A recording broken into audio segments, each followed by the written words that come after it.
एक आदमी जागता है और सफेद चादर पर एक लाल धब्बा देखता है। उसकी जेब खाली है, पीठ और पैरों में दर्द है और सिर चकरा रहा है। 80s का दशक है, एक औरत की इज्जत का सवाल है, इसलिए वो बिना कोई तमाशा किए चुपचाप अपने घर लौट आता है। एक महीने बाद वो औरत उसके दरवाजे पर आ धमकती है। उसका पूरा परिवार गुस्से में आग बबूला होकर उसे कच्चा चबाने के लिए तैयार है। इससे पहले कि लिन पिंगलिन कुछ समझ पाता, साओ सोन का घड़ा जैसा भारी मुक्का उसके चेहरे पर आ गिरता है। लिन पिंगलिन का बैलेंस बिगड़ता है और उसका सिर पत्थर की मेज से जा टकराता है। वो वहीं बेहोश हो जाता है। इसी बीच 30 साल बाद एक छोटे शहर के अस्पताल में बूढ़ा लिन पिंगन ऑक्सीजन ट्यूब के सहारे मौत से लड़ रहा है। सौ शावेन कहती है, लिन पिंगन, उस रात तुम्हारे साथ मैं नहीं थी। वो सौ बंगन थी, वो गूंगी लड़की। जब तुम अस्पताल में थे तो बंगन तुमसे मिलने आई थी। वो बहुत देर तक तुम्हें इशारों में कुछ समझाने की कोशिश कर रही थी, लेकिन तुम्हें कुछ समझ नहीं आया। मैंने तुमसे कहा कि मैं तुम्हारा बच्चा छीनना चाहती हूँ, और तुमने मेरी बात मान ली।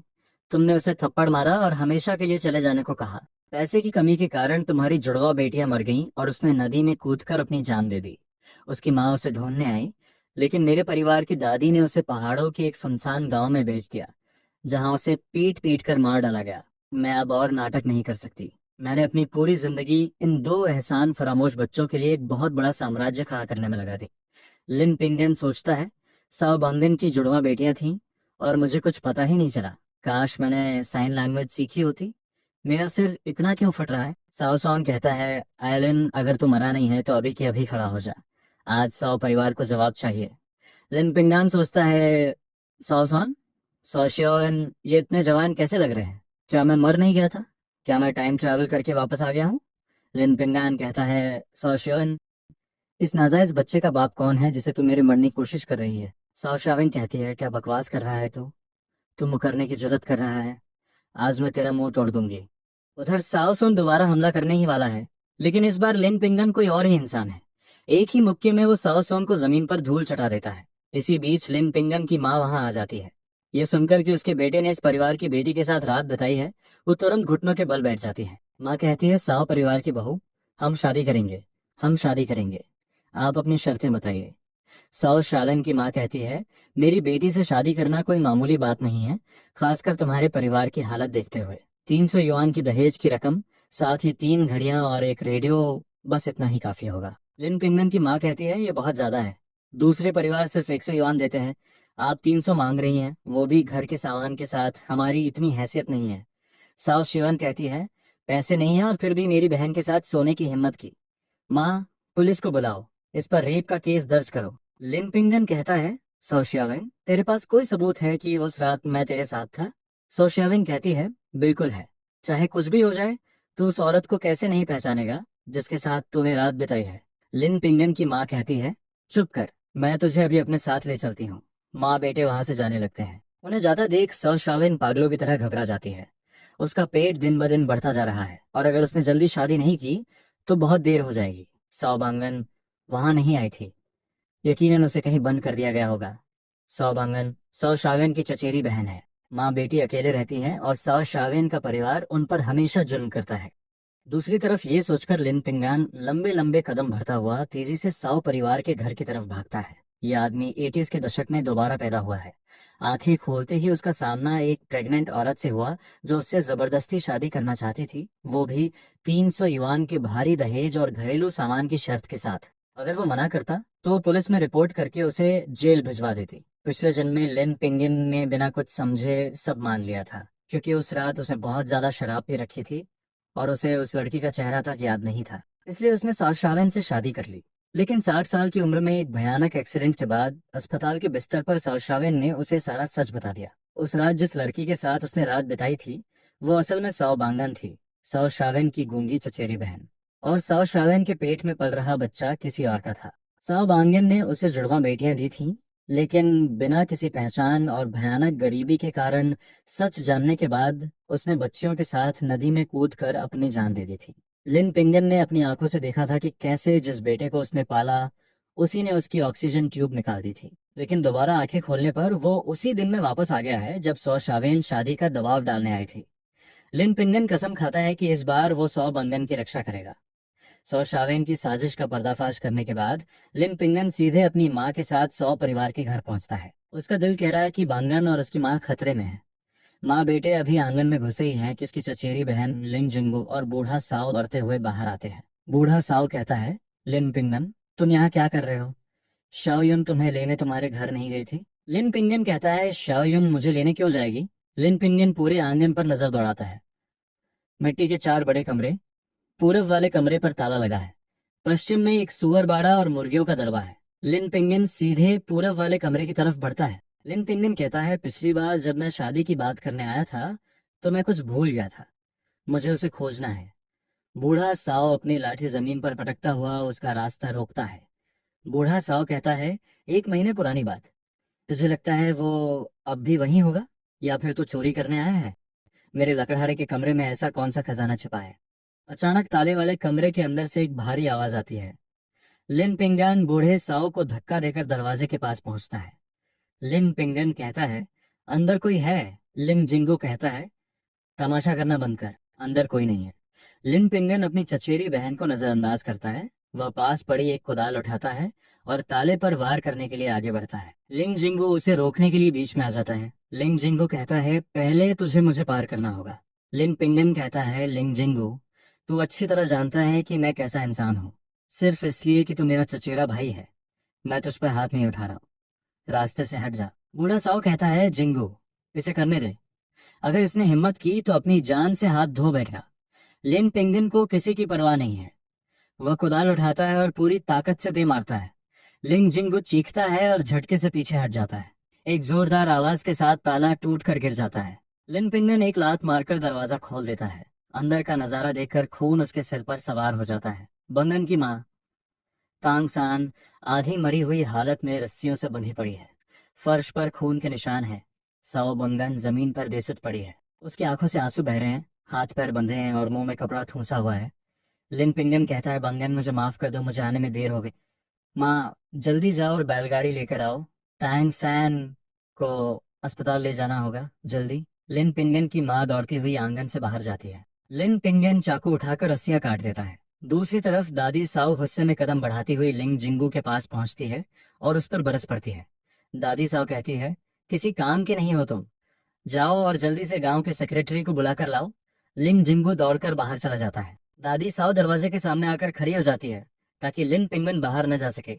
दादी साव कहती है, ये साव परिवार का मामला है, तुझे बीच में बोलने का क्या हक है? लिन पिंगन कहता है, अगर इन्हें कुछ भी हुआ तो पूरा साव परिवार जेल की हवा खाएगा। साव बंगान लिन पिंगन का हाथ पकड़ती है और बार बार सिर हिलाकर मना करती है। लिन पिंगन उसका हाथ कसकर पकड़ लेता है। लिन पिंगन कहता है, चिंता मत कर, मैं तुम दोनों को यहाँ से ले जाऊंगा। लेकिन दादी साओ झपटकर साओ बंगन के पास पहुंचती है और उसे एक जोरदार थप्पड़ जड़ देती है। दादी साओ कहती है, दफा हो जाए यहाँ से, मनहूस गूंगी। ये देखकर लिन पिंगन के सब्र का बांध टूट जाता है। वह उल्टे हाथ का ऐसा करारा थप्पड़ उस बुढ़िया को मारता है कि वो जमीन पर धड़ाम से गिर जाती है। ठीक उसी समय लिंग जिंगू, सेक्रेटरी सांग सिसो और कई हट्टे कट्टे आदमियों के साथ वहां पहुंच जाता है। दादी साव जमीन पर हाथ पीट पीट कर रोने और चीखने लगती है। दादी साव कहती है, सेक्रेटरी साहब जल्दी देखिए, पिंगन ने किसी को मार डाला। सेक्रेटरी सांग सिसो कहता है, यह सब क्या हो रहा है यहाँ? लिन पिंगन कहता है, सेक्रेटरी साहब, जिस लड़की से मैं शादी करना चाहता हूँ वो ये है, लेकिन साव परिवार मुझे जबरदस्ती साव शावेन से शादी करने पर मजबूर कर रहा है। और तो और, इन्होंने टांग सान को पीट पीट कर अधमरा कर दिया है। दादी साव कहती है, झूठ बोल रहा है ये, इसने श्यावन के साथ रात बिताई है और वो इसके बच्चे की माँ बनने वाली है। लिन पिंगन कहता है, साव श्यावन के पेट में पल रहा नाजायज बच्चा मेरा नहीं है। बांगन, उस रात तुम थी ना मेरे साथ? साव बंगन बड़ी मुश्किल से इशारे करती है, इस डर से कि कोई उसे समझ नहीं पाएगा। वह बार बार सिर हिलाकर हाँ कहती है। लिन पिंगन कहता है, दादी साहब, टैंग सैम के इलाज के लिए 30 युआन निकालो, वरना पुलिस के आने का इंतजार करो। दादी साहब चाहे कितनी भी बड़ी ड्रामेबाज क्यों ना हो, वह सेक्रेटरी सांग सिसु से पंगा लेने की हिम्मत नहीं कर सकती थी। अगर वो ऐसा करती तो उसका बड़ा पोता जेल चला जाता, इसलिए भारी मन से उसने पैसे दे दिए। इसी बीच लिन पिंगन की माँ बड़े चाचा की बैलगाड़ी लेकर आ चुकी थी। लिन पिंगन ने टांग सांग को उठाकर बैलगाड़ी पर लिटाया। फिर वह सौ बांगन के साथ अस्पताल के लिए निकल पड़ा। धूल भरे कच्चे रास्ते पर बड़ा चाचा पूरी रफ्तार से बैलगाड़ी दौड़ा रखा। जो रास्ता 30 मिनट का था वो 20 मिनट में ही कट गया। इमरजेंसी रूम के बाहर सौ बांगन लगातार रो रही थी। लिन पिंगन की माँ उसे सांत्वना देने के लिए उसकी पीठ थपथपा रही थी। लिन पिंगन की आंखें लाल थीं। लिन पिंगन कहता है, इस जन्म में मैं तुम्हारी रक्षा करूंगा। कोई भी तुम पे दोबारा हाथ नहीं उठा पाएगा। तुम और हमारे बच्चे हमेशा खुश रहेंगे। डॉक्टर मरीज को खून चढ़ाने की तैयारी कर रहा था। वह गूंगी लड़की तुरंत उठी और उसने अपनी आस्तीन ऊपर चढ़ा ली, लेकिन लिन पिंगन ने उसे रोक दिया। लिन पिंगन कहता है, डॉक्टर साहब, इसका खून मत निकालिए, ये प्रेग्नेंट है। मेरा खून लीजिए, हमारा ब्लड ग्रुप सेम है। वह गूंगी लड़की हैरान रह गई। लिन पिंगन ने उसे तसल्ली भरी नजरों से देखा। सौबांगन सोचती है, इसे कैसे पता कि मैं प्रेग्नेंट हूँ। डॉक्टर के साथ ब्लड डोनेट करने के बाद लिन पिंगन वापस लौटा। थोड़ी देर बाद उसकी माँ चिंता में डूबी हुई उसके पास आई। माँ कहती है, पिंगन, क्या बांगन के पेट में पल रहा बच्चा सच में तुम्हारा है? लिन पिंगन ने साओ बांगन की आंखों में देखते हुए गंभीरता से सिर हिलाया। लिन पिंगन कहता है, मैंने शादी से पहले ही इसे प्रेग्नेंट कर दिया। तुम चिंता मत करो, घर वापस जाते ही मैं तुमसे शादी करूंगा। लिन पिंगन मौत के मुंह से वापस आया एक इंसान था। अपने पिछले जन्म में बुरे लोगों ने उसे धोखा दिया था और उसने साओ बंगन को खो दिया था, जिसने उसे जुड़वा बेटियां दी थी। और जब किस्मत ने उसे दूसरा मौका दिया था तो वो इसे पूरी तरह जीना चाहता था। इसीलिए उसे पता था कि साओ बंगन प्रेग्नेंट है। साओ बंगन थोड़ी कंफ्यूज थी। उसके चेहरे पर खुशी और दुख दोनों थे। वो मुंह पर हाथ रखकर इशारे करने लगी। लिन पिंगन काफी देर तक उसे देखता रहा, लेकिन उसे कुछ समझ नहीं आया। वह सिर्फ अंदाजा लगा सकता था। लिन पिंगन कहता है, चिंता मत करो, मुझे इस बात से कोई फर्क नहीं पड़ता कि तुम बोल नहीं सकती। हमारी शादी के बाद तुम्हारी माँ हमारे साथ ही रहेगी। मैं उसे साओ परिवार के घर में और तड़पने नहीं दूंगा।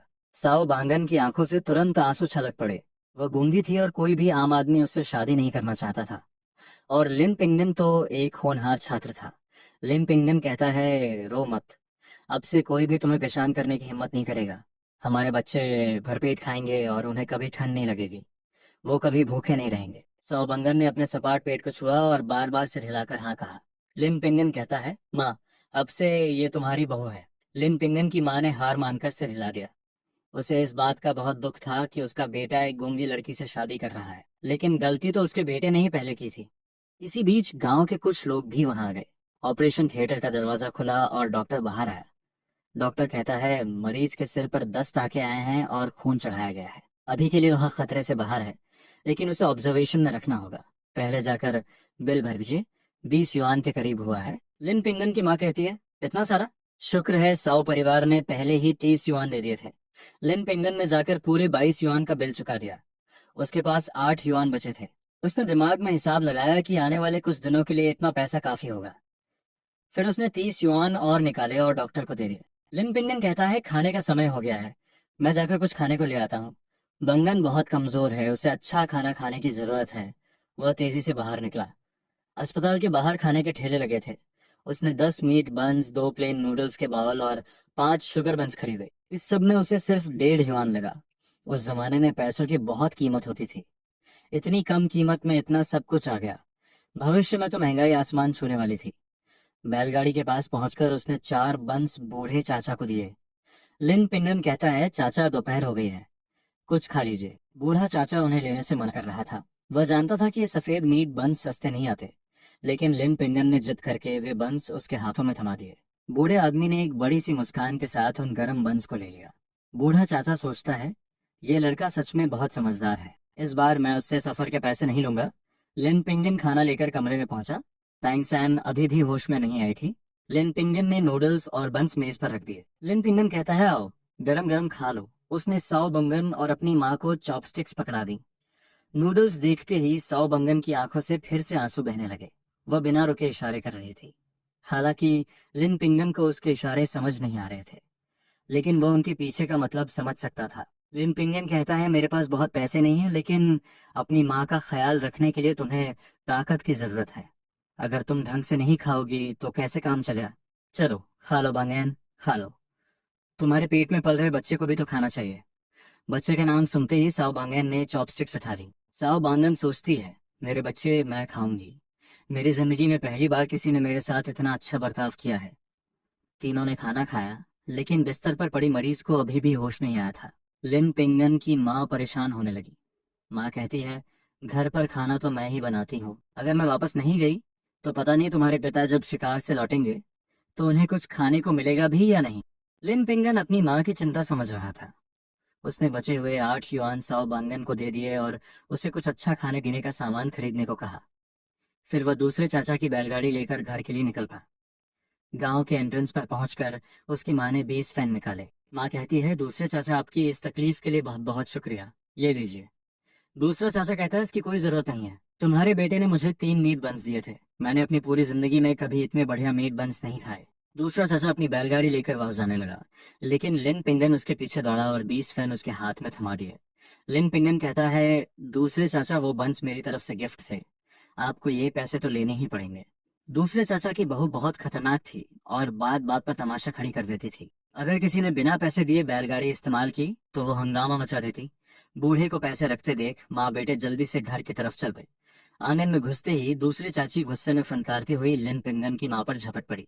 दूसरी चाची कहती है, भाभी, जरा देखो इस आंगन का क्या हाल कर दिया है। माँ कमरे में बैठी भालू की वजह से रो रही है। पिता को एक जंगली सुअर ने बांह पर काट लिया था और एक इमरजेंसी ऑपरेशन के लिए उन्हें तुरंत 30 युआन की जरूरत थी। लेकिन दादाजी ने इस मौके का फायदा उठाकर परिवार का बंटवारा कर दिया और घर, अनाज और सारा पैसा दूसरे और तीसरे चाचा को दे दिया। बड़े बेटे के परिवार को, जिसमें 5 लोग थे, सिर्फ 10 कैटी मक्के का आटा दिया गया। इस नाइंसाफी से भड़क कर बड़ा बेटा दौड़ते हुए नदी में कूदने चला गया। बूढ़ा जांग चिल्लाता है, अरे कोई बचाओ, लिन का दूसरा बेटा नदी में कूद गया है, कोई जल्दी आओ। बूढ़े जांग की चीख सुनकर गांव वाले दौड़कर नदी के किनारे जमा हो गए। कुछ नेक दिल लोग लड़के को बचाने के लिए पानी में छलांग लगाने की तैयारी कर ही रहे थे कि इसी बीच पानी के अंदर लिन पिंगन अपनी सांस रोके नदी के तल पर कुछ ढूंढ रहा था। अचानक शैवाल के बीच कुछ सुनहरा और चमकदार सा दिखाई दिया। लिन पिंगन ने उसे पकड़ा और तुरंत अपनी जेब में रख लिया। जैसे ही वह किनारे की तरफ तैरने लगा, दो छोटे हाथों ने उसे कसकर पकड़ लिया और ऊपर की तरफ खींचा। लिन पिंगन ने ऊपर देखा। ये उसका 7 साल का छोटा भाई लिन शाह था। लिन शाह कहता है, भैया मत मरो, प्लीज मत मरो। लिन पिंगन कहता है, शाओ एन, शांत हो जा, तेरा बड़ा भाई नहीं मरने वाला, चल घर चलते हैं। गांव वालों की हैरान नजरों के बीच लिन पिंगन अपने भाई को लेकर घर लौट आया। दरवाजे पर पहुंचते ही उनकी दूसरी चाची ने उनका रास्ता रोक लिया। दूसरी चाची कहती है, तुम्हें अच्छे से पता था कि वह पुराना घर रहने लायक नहीं है, तुम्हारा डूब जाना ही अच्छा था। और सुन लो, अगर तुम डूब भी जाते तो परिवार का बंटवारा हो चुका है, तुम यहाँ दोबारा कदम नहीं रखोगे, 1 महीने के अंदर तुम सब यहाँ से दफा हो जाओगे। लिन पिंगन ने इस चुगलखोर औरत को पूरी तरह इग्नोर कर दिया। परिवार के बंटवारे के लिए मजबूर करना इसी का आइडिया था। एक दिन पहले लिन पिंगन की माँ वापस आई थी और उसी ने साउजावन के परिवार के ड्रामे का फायदा उठाकर दादाजी पर परिवार को बांटने का दबाव डाला था। दादाजी इस डर से कि उन्हें जंगली सुअर से घायल पिता के इलाज पर पैसे खर्च करने पड़ेंगे, तुरंत मान गए थे। अब उनके पिता अस्पताल में थे और इलाज के इंतजार में थे। लिन पिंगन ने अपने भाई को आराम से बैठाया, नदी से मिला, सोना निकाला और बाहर निकल गया। अपने पिछले जन्म में वैंग एरमान नाम का गांव का एक पड़ोसी नदी में तैरने गया था। वह शैवाल में फंस गया था और किस्मत से उसे पानी के अंदर सोने का एक टुकड़ा मिल गया था। लिन पिंगन सोचता है, तो वो सोना सच में वहां था। अपने पिता को बचाने के लिए मैं तुम्हारी इस किस्मत को अपना बना लूंगा। अपने गंभीर रूप से घायल पिता के बारे में सोचकर लिन पिंगन ने अपने कदम तेज कर दिए। वह काउंटी टाउन पहुंचा, एक अंधेरी गली में घुसा और सबसे आखिरी घर का दरवाजा खटखटाया। अपने पिछले जन्म में वह यहाँ कुछ सामान ला चुका था। ये ब्लैक मार्केट का एक गुप्त ठिकाना था। अंदर से आवाज आती है, कौन है, क्या चाहिए तुम्हें? लिन पिंगन कहता है, ब्रदर सांग, मैं सिकोशी गांव से हूँ, मेरे परिवार के एक आदमी ने मुझे आपके पास भेजा है। मैं चाहता हूं कि आप एक चीज देखकर उसकी कीमत बताएं। 80s के दशक में छोटे मोटे व्यापार की थोड़ी छूट थी, लेकिन गैर कानूनी कामों पर कड़ी नजर रखी जाती थी। सारे बड़े सौदे गुपचुप तरीके से ही होते थे। दरवाजा खुला और लिन पिंगन तेजी से अंदर घुस गया। ब्रदर सांग कहता है, माल क्या है, दिखाओ मुझे। लिन पिंगन ने अपनी जेब से सोने का वह टुकड़ा निकालकर सामने रख दिया। ब्रदर सांग ने चमकती आंखों से उसे पकड़ा और अपने हाथ में तौल कर देखा। ब्रदर सांग कहता है, कीमत बताने से पहले मुझे माल की अच्छी तरह जांच करनी होगी। लिम पिंगन राजी हो गया। सांग एक दूसरे कमरे में चला गया। पिछले जन्म में उनके लेन देन के दौरान संग ने उसके साथ अच्छा व्यवहार किया था। वह भरोसे के लायक था। थोड़ी देर बाद ब्रदर सांग वापस आया। ब्रदर सांग कहता है, ये सोना 280 ग्राम का है। 10 युआन प्रति ग्राम के हिसाब से कुल 2800 युआन होते हैं। तुम्हें ये कैश में चाहिए या वाउचर्स में? लिन पिंगन अंदर ही अंदर खुशी से झूम उठा, लेकिन उसने अपने चेहरे पर कोई भाव नहीं आने दिया। लिन पिंगन कहता है, ब्रदर सांग, 10 युआन बहुत कम है। बाहर मार्केट में इसका रेट 10 से 12 के बीच चल रहा है। 10 में तो मैं घाटे में रहूंगा। इतनी बड़ी रकम होने के बावजूद लड़के को मोल भाव करते देख ब्रदर सांग समझ गया कि उसका पाला किसी समझदार खिलाड़ी से पड़ा है। ब्रदर सांग कहता है, छोटे भाई, मैं देख रहा हूँ कि तुम्हें अच्छी नॉलेज है। मेरे पास कैश ज्यादा नहीं है, लेकिन मैं तुम्हें कपड़े और अनाज के ज्यादा वाउचर्स दे सकता हूँ। और अगर तुम्हें इंडस्ट्रियल वाउचर्स चाहिए तो मैं वो भी ले लूंगा। लिन पिंगन कहता है, ठीक है, मुझे 2800 युआन कैश में चाहिए, और साथ ही घरेलू सामान के कुछ इंडस्ट्रियल वाउचर्स भी दे दीजिए। भविष्य में इस सोने की कीमत बहुत ज्यादा बढ़ने वाली थी, लेकिन अभी सबसे जरूरी था अपने पिता का इलाज करवाना, एक नया घर बनाना और बांगन को वापस लाना। घर के सामान की सख्त जरूरत थी। ब्रदर सांग सोचता है, ये लड़का सच में बहुत तेज है, आसानी से हार नहीं मानता। उधर गली से बाहर निकलते ही लिन पिंगन अपनी मुस्कान छिपा नहीं पाया। एक प्लास्टिक का थैला लिए वो सप्लाई कोऑपरेटिव में घुसा। वो सबसे पहले आने जाने के लिए एक साइकिल खरीदना चाहता था। अंदर घुसते ही उसे एक जानी पहचानी आवाज सुनाई दी। साओ शिवन कहती है, सनबिन, जिंदगी में शादी सिर्फ एक बार होती है, तुम मुझे एक जोड़ी जूते तक नहीं दिला सकते? वह चिड़चिड़े स्वर में, लेकिन एक बेचारी सी शक्ल बनाकर बोल रही थी। लिन पिंगन ने उसके बगल में खड़े आदमी को देखा। पिछले जन्म में भी साओ शावन का यही रवैया था। जब उसे अपनी मनचाही चीज नहीं मिलती थी तो वह ऐसे नाटक करती थी जैसे पूरी दुनिया ने उस पर जुल्म किया हो। साओ शावेन कोई अजनबी नहीं थी। पिछले जन्म में वह किसी और के बच्चे की माँ बनने वाली थी, और उसी ने लिन पिंगन को शादी के लिए मजबूर किया था, जिसकी वजह से साओ बंधन की दर्दनाक मौत हुई थी। शुक्र है कि दोबारा जन्म लेने के बाद उसने इस नागिन को बेनकाब कर दिया था। लिन पिंगन सोचता है, कल ही तो ये मुझसे शादी करने की जिद कर रही थी, और आज इसने अपना खर्चा उठाने के लिए एक नया बकरा ढूंढ भी लिया। यह आदमी मुझे देखा देखा सा क्यों लग रहा है? क्या ये साउथ शावेन का दूर का चचेरा भाई नहीं है? ये दोनों शादी कैसे कर सकते हैं? उधर सनबिन साओ शावेन का हाथ सहलाते हुए उसे मनाने की कोशिश कर रहा था। सनबिन कहता है, शावेन, तुम्हारे परिवार ने दहेज की बहुत बड़ी रकम मांगी है, और मेरे पास ज्यादा पैसे नहीं बचे हैं। इन जूतों की कीमत 5 युआन है, क्या तुम कोई सस्ते वाले जूते नहीं चुन सकती? साओ शावेन कहती है, नहीं, मुझे यही वाले पसंद है। तुम्हें मुझे यही दिलाने होंगे। मैं तुम्हारे बच्चे की माँ बनने वाली हूँ, और तुम्हें कोई फर्क ही नहीं पड़ता। लिन पिंगन सोचता है, इनकी बातें सुनकर तो लगता है कि सनबिन को इसकी प्रेगनेंसी के बारे में सब पता है, फिर भी वो इससे शादी करना चाहता है। तो इसका मतलब वो बच्चा इसी का है, और इन्होंने मुझे झूठ बोला कि ये सिर्फ इसका चचेरा भाई है। मैं कितना बड़ा बेवकूफ था। लिन पिंगन ने अपनी मुट्ठी कस ली। उसने एक कदम आगे बढ़ाया और उन लाल सूती जूतों की तरफ इशारा किया जो स्याओ शियावेन को चाहिए थे। लिन पिंगन कहता है, मैडम, मुझे इन जूतों के 3 जोड़े दे दीजिए। साओ शारन कहती है, लिन पिंगन, तुम यहाँ क्या कर रहे हो? और तुम 3 जोड़े मांग रहे हो? तुम्हें पता भी है इनकी कीमत क्या है? 80s के दशक में कैनवास के जूतों की एक जोड़ी की कीमत 5 युआन हुआ करती थी। एक साथ 3 जोड़े मांगना बहुत बड़ी बात थी। 5 युआन का मतलब था 40 कैटी चावल और 5 कैटी पोर्क। इतना खाना जो 5 लोगों के परिवार के लिए काफी दिनों तक चल सकता था। लालची साओ शियावेन भी ये देखकर हक्की बक्की रह गई। गांव में सब जानते थे कि लिन पिंगन सबसे गरीब है। पैबंद लगे कपड़े और एक बड़ा सा झोला टांगे, वह ऐसा बिल्कुल नहीं लग रहा था जो 15 युआन खर्च कर सके। सो शालन कहती है, मैडम, इसका परिवार बहुत गरीब है, इसके पास 5 युआन भी नहीं होंगे। 15 तो बहुत दूर की बात है। सेल्सवुमन कहती है, भाई साहब, क्या आप वाकई 15 युआन दे सकते हैं? सेल्सवुमन के शक पर लिन पिंगन ने पूरे कॉन्फिडेंस के साथ जवाब दिया। लिन पिंगन कहता है, हाँ, मुझे 3 जोड़े चाहिए, एक 38 साइज का और दो 37 साइज के। लिन पिंगन सोचता है, बांगन के पैरों का साइज मेरी दूसरी बहन जितना ही होगा, 37 नंबर। ये उसे एकदम फिट आएगा। साओ श्यावन पूरे घमंड के साथ कहती है, ऐसे नाटक कर रहा है जैसे सच में इसके पास पैसे हो। पहले पैसे निकाल कर दिखा, तुम इस मैडम का टाइम वेस्ट नहीं कर सकते। सुनबिन ने लिन पिंगन को सिर से पैर तक देखा। सुनबिन कहता है, मैडम, आपको लगता है कि इसके पहने हुए पूरे कपड़ों की कीमत भी 5 युआन होगी? ये कुछ भी कैसे खरीद सकता है? ये सुनकर सेल्सवुमन ने मुंह बनाया। सेल्सवुमन कहती है, भाई साहब, क्या आप पक्का 15 युआन दे सकते हैं? अगर आपके पास पैसे नहीं हैं तो कहीं और जाइए। हम सेल्सवुमन यहाँ अपना मजाक उड़वाने के लिए नहीं बैठे हैं। लिन पिंगन के चेहरे पर कोई शिकन नहीं आई। उसने अपनी जेब से 10 बड़े नोट निकाले। लिन पिंगन कहता है, मैडम, आपको लगता है कि 3 जोड़े जूतों के लिए यह पैसा काफी होगा? सेल्सवुमन कहती है, जी बिल्कुल, मैं अभी आपके लिए पैक कर देती हूँ। सौ शाइलिन कहती है, तुम्हारे पास इतने पैसे कहाँ से आए? कहीं तुमने चोरी तो नहीं की?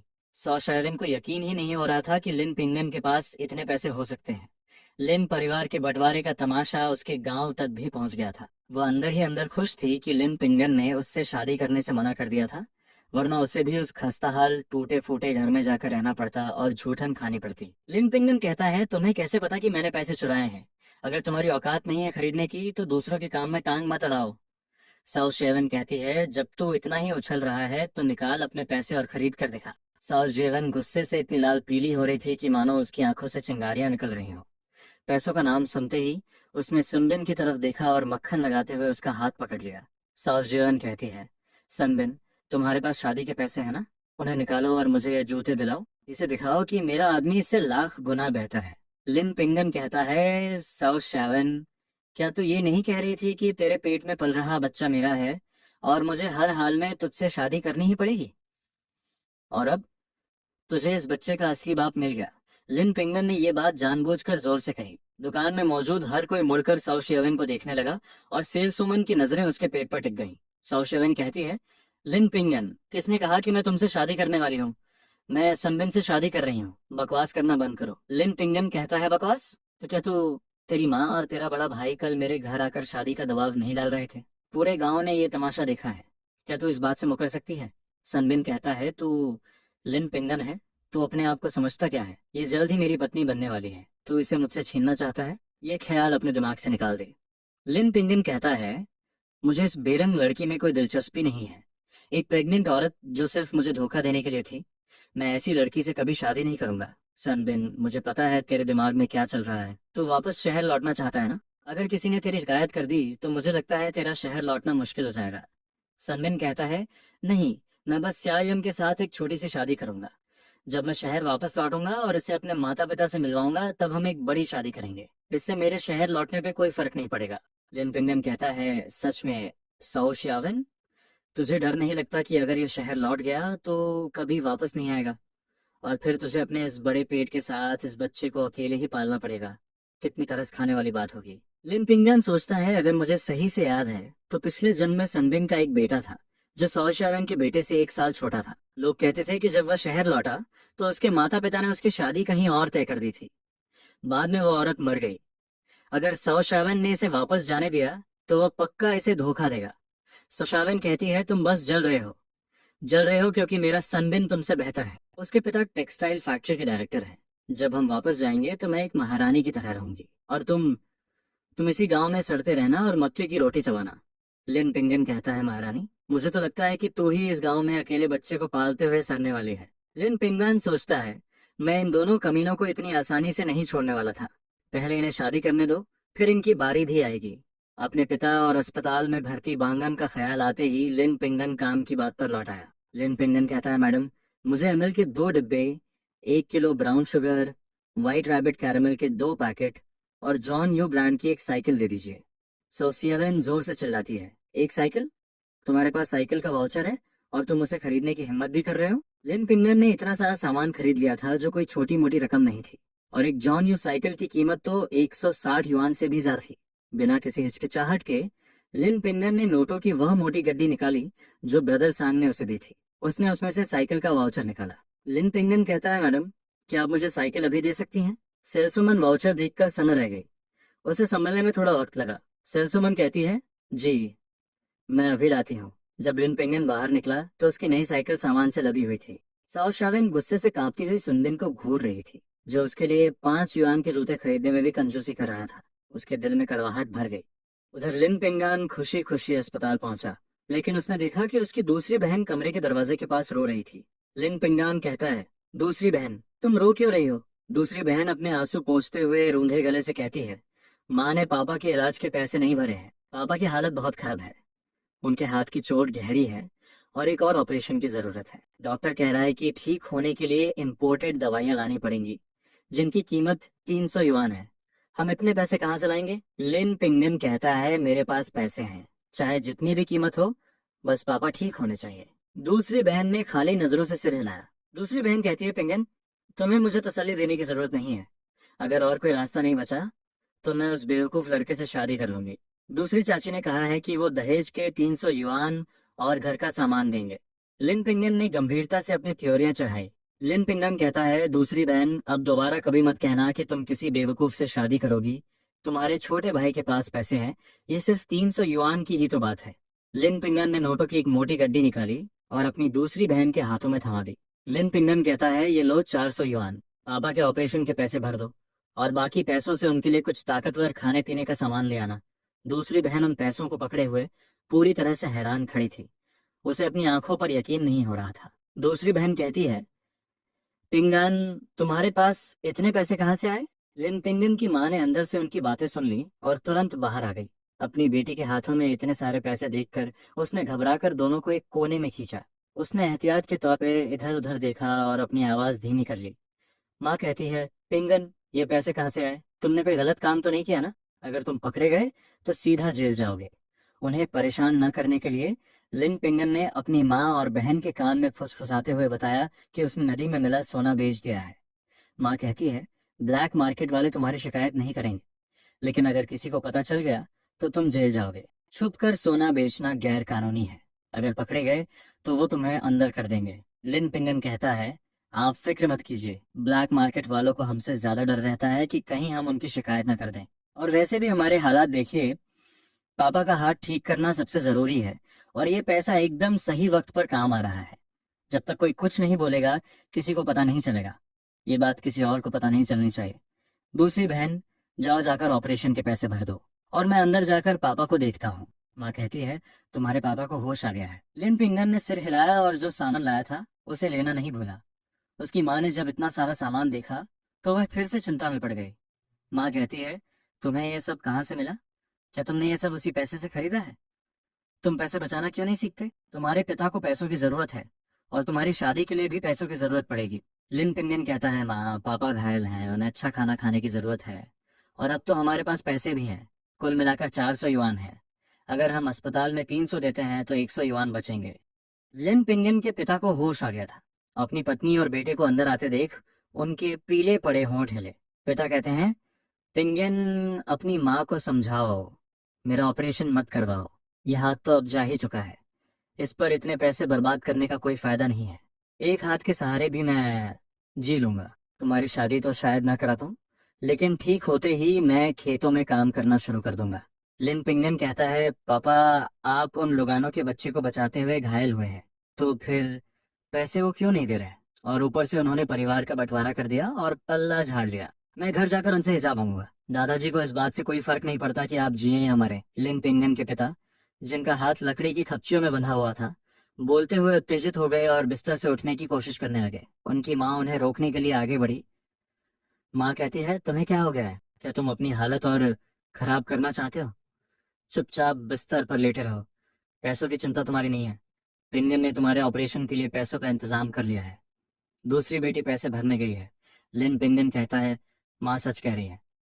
पापा, पैसों की फिक्र मत कीजिए। जब आप अस्पताल से छुट्टी लेकर आएंगे तो हम नए घर में शिफ्ट होंगे। पिता कहते हैं, पिंगन, मैं अपना एक हाथ खो सकता हूँ, लेकिन तुम किसी भी गलत काम में शामिल नहीं हो सकते। तुम इस परिवार की उम्मीद हो। तुमने इतनी मेहनत से यूनिवर्सिटी में जगह बनाई है।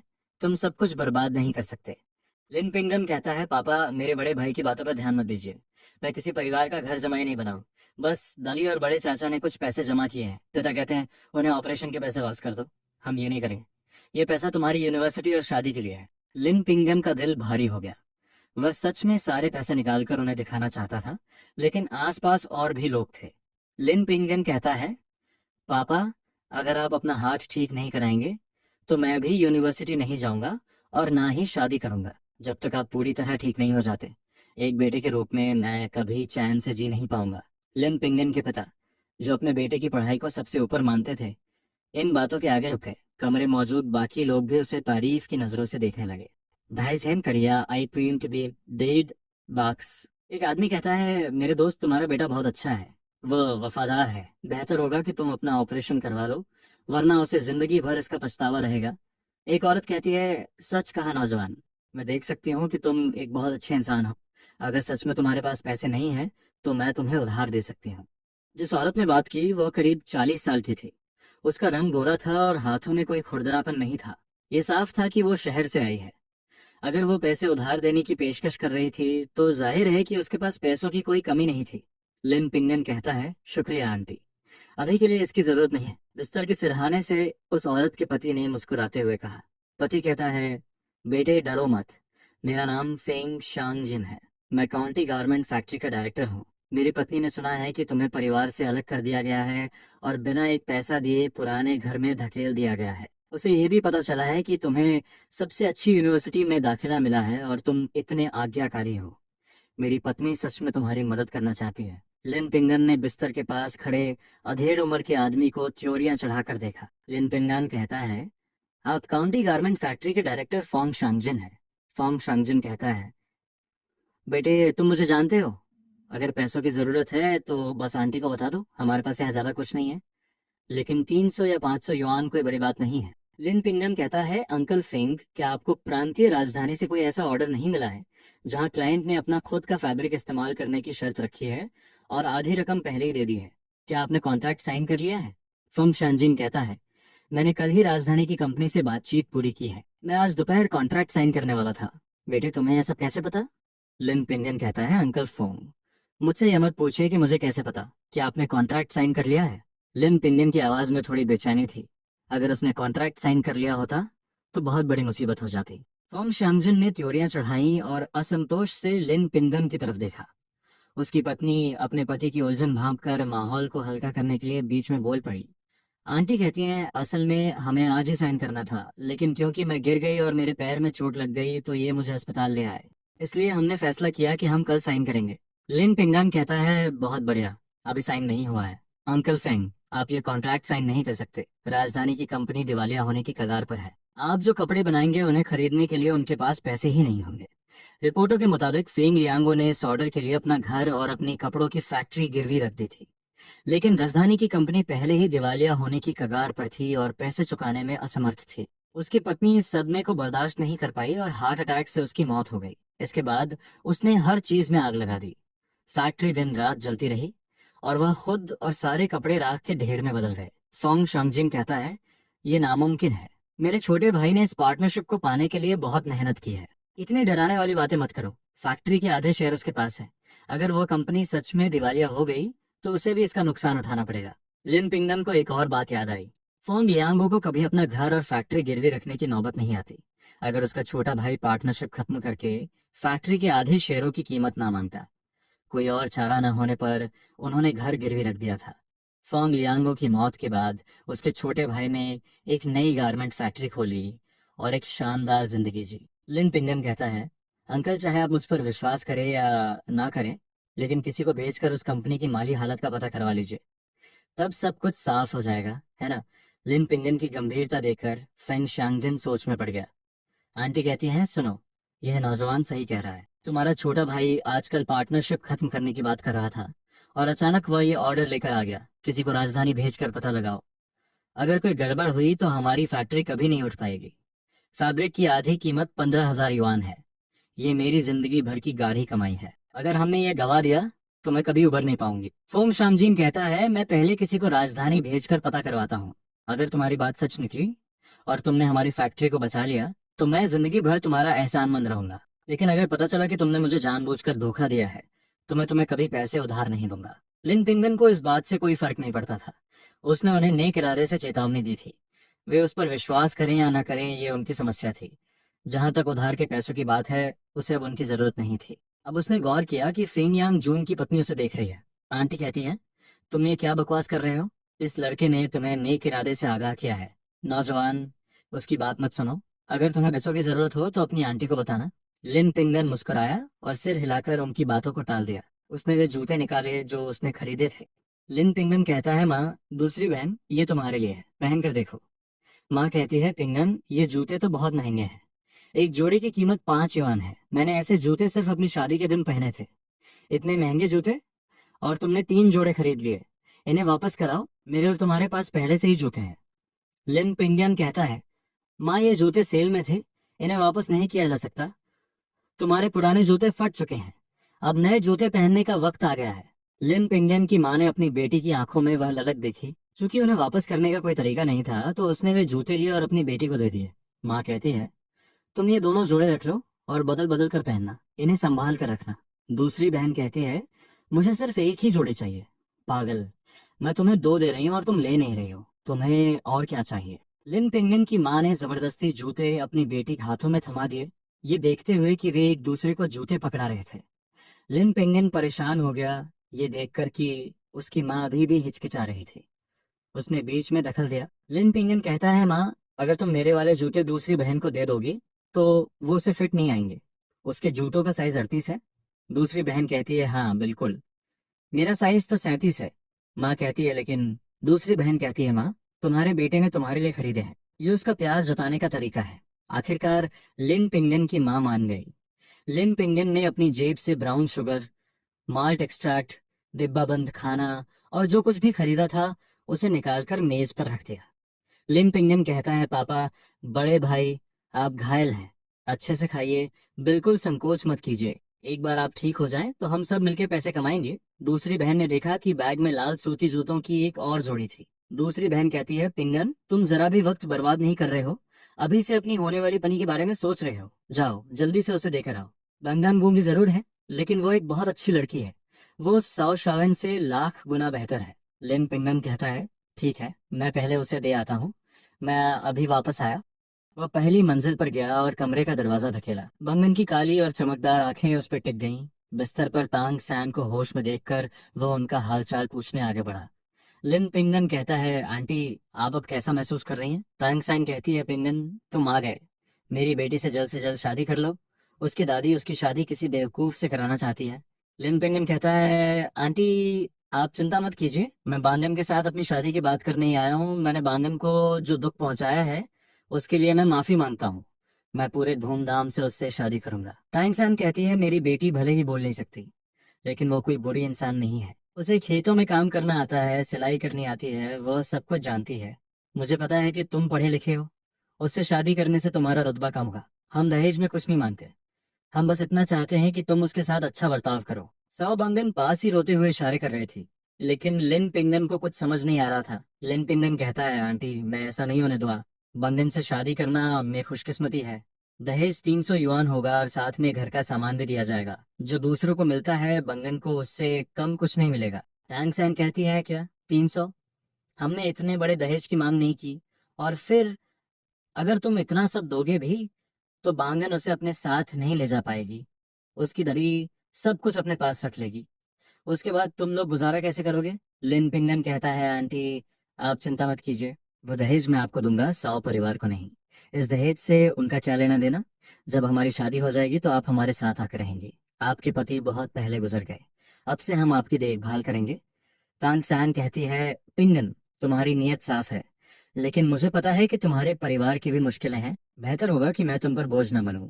मैं एक अकेली बूढ़ी औरत हूँ, मैं कहीं भी रह सकती हूँ, जब तक तुम दो खुश हो मुझे और कुछ नहीं चाहिए। लिन पिंगन टैंग सैन की चिंताओं को समझ रहा था। लिन पिंगन कहता है, आंटी, हमारे परिवार का दादाजी से बंटवारा हो चुका है। जब हम अपना नया घर बनाएंगे तो वहाँ बहुत जगह होगी। आप अपनी पसंद का कमरा चुन सकती हैं। आंटी, मेरे पास पैसे हैं, मैं 300 युआन और घर का सामान सब ले आऊंगा। जैसे ही मैं अस्पताल से बाहर आऊंगा मैं उसका हाथ मांगने आऊंगा। टैंग सान कहती है, तुम्हें इतना सब लाने की जरूरत नहीं है, बस तुम्हारा आना ही काफी होगा। अगर तुम इतना सामान लाओगे तो सब कुछ वापस नहीं ले जा पाओगे, बेवकूफ। जाते समय लिन पिंगन ने अपनी जेब से ब्राउन शुगर और डिब्बाबंद खाना निकाला और मेज पर रखना शुरू कर दिया, इस डर से कि कहीं तांग सन उसे ये सब वापस ले जाने के लिए न कह दे। सामान रखते ही वह तेजी से बाहर निकल गया। साओ बांगमन उसे अलविदा कहने के लिए दौड़ी। जब उसने दरवाजा खोला तो लिन पिंगन वहीं खड़ा था। उसके हाथ में लाल जूतों की एक जोड़ी थी। लिन पिंगन कहता है, बंगन, ये जूते तुम्हारे लिए हैं, देखो तुम्हें फिट आते हैं या नहीं। साओ बंगन मना करना चाहती थी, लेकिन लिन पिंगन ने कहा कि वे सेल में थे और वापस नहीं हो सकते। शर्माते हुए चेहरे के साथ साओ बंगन ने जूते ले लिए। लिन पिंगन ने अपनी जेब से 10 बड़े नोट निकाले और उसके हाथ में रख दिए। लिन पिंगन कहता है, मैं कल आऊंगा, अपने आप को किसी चीज की कमी मत होने देना। मेरे पास पैसे हैं। सौ बंगन उन्हें लेना नहीं चाहती थी। लिन पिंगन ने उसका हाथ पकड़ लिया। लिन पिंगन कहता है, ये पैसा किसी इमरजेंसी के लिए अपने पास रखो, ये तुम्हारी सेफ्टी के लिए है। अगर तुम इसे नहीं लोगी तो मुझे गुस्सा आ जाएगा। वह घबरा गई और उसने सिर हिलाकर हाँ भर दी। लिन पिंगन सोचता है, मेरी होने वाली पत्नी सच में कितनी प्यारी है। सीढ़ियों से नीचे उतरते हुए और बगल वाले कमरे से गुजरते हुए लिन पिंगन संभला और अंदर गया। लिन पिंगन कहता है, माँ, रात होने वाली है, आज रात मैं पापा और बड़े भाई के पास रुकता हूँ, तुम और दूसरी बहन घर जाओ। माँ कहती है, तुम और तुम्हारी दूसरी बहन घर जाओ, मैं रुकूंगी। तुम्हारे पापा इस हालत में हैं, मुझे चैन नहीं मिलेगा। दूसरी बहन, घर जाओ और अपने छोटे भाई का अच्छे से ख्याल रखना। दूसरी बहन कहती है, माँ तुम फिक्र मत करो पिंगान, चलो जल्दी घर चलते हैं। दूसरी बहन लिन पिंगन को दरवाजे की तरफ खींचने लगी। बाहर पहुंचकर लिन पिंगन एक चमचमाती नई साइकिल लेकर आया। लिन पिंगन कहता है, बैठो, मैं तुम्हें घर छोड़ता हूँ। दूसरी बहन कहती है, पिंगान ये साइकिल कहाँ से आई? जिसकी भी है उसे फौरन वापस कराओ। लिन पिंगन कहता है, दूसरी बहन ये मैंने खरीदी है। बैठो, शाओ आन घर पर हमारा इंतजार कर रहा होगा। ये कोई मजाक नहीं था। ये देखकर दूसरी बहन साइकिल पर बैठ गई। खाने के एक ठेले के पास से गुजरते हुए लिन पिंगन ने 10 मीट बंस खरीदे। वैसे आमतौर पर ऐसे 3 बड़े बंस उसका पेट भरने के लिए काफी होते थे। लिन पिंगन कहता है, घर देर से पहुंचने का मतलब है कि खाना नहीं बनाना पड़ेगा। दूसरी बहन कहती है, पिंगन क्या हम सच में मीट बंस खा सकते हैं? लिन पिंगन कहता है, दूसरी बहन अब से हम रोज ऐसा ही खाना खाएंगे जब तक तुम मीट बंस खा खा कर बोर नहीं हो जाती। दूसरी बहन कहती है, मुझसे मजाक मत करो, तुम्हें हमारी हालत पता है। अच्छा होगा अगर तुम थोड़े पैसे बचा कर रखो। जब वे दोनों साइकिल से घर पहुंचे तो वहां का नजारा देखकर लिन पिंगन गुस्से से फट पड़ा। आंगन में लिन श्या दर्द से चीख रहा था और दूसरी चाची उसके कान मरोड़ते हुए उसे गालियां दे रही थी। दूसरी चाची कहती है, कमीने, मैंने तुझे मुर्गियों को खिलाने के लिए केंचुए लाने को कहा था और तू सिर्फ फिटनेस लेकर आया और ऊपर से जुबान लड़ाता है। परिवार के बंटवारे का मतलब ये नहीं है कि अब तुझे काम नहीं करना पड़ेगा।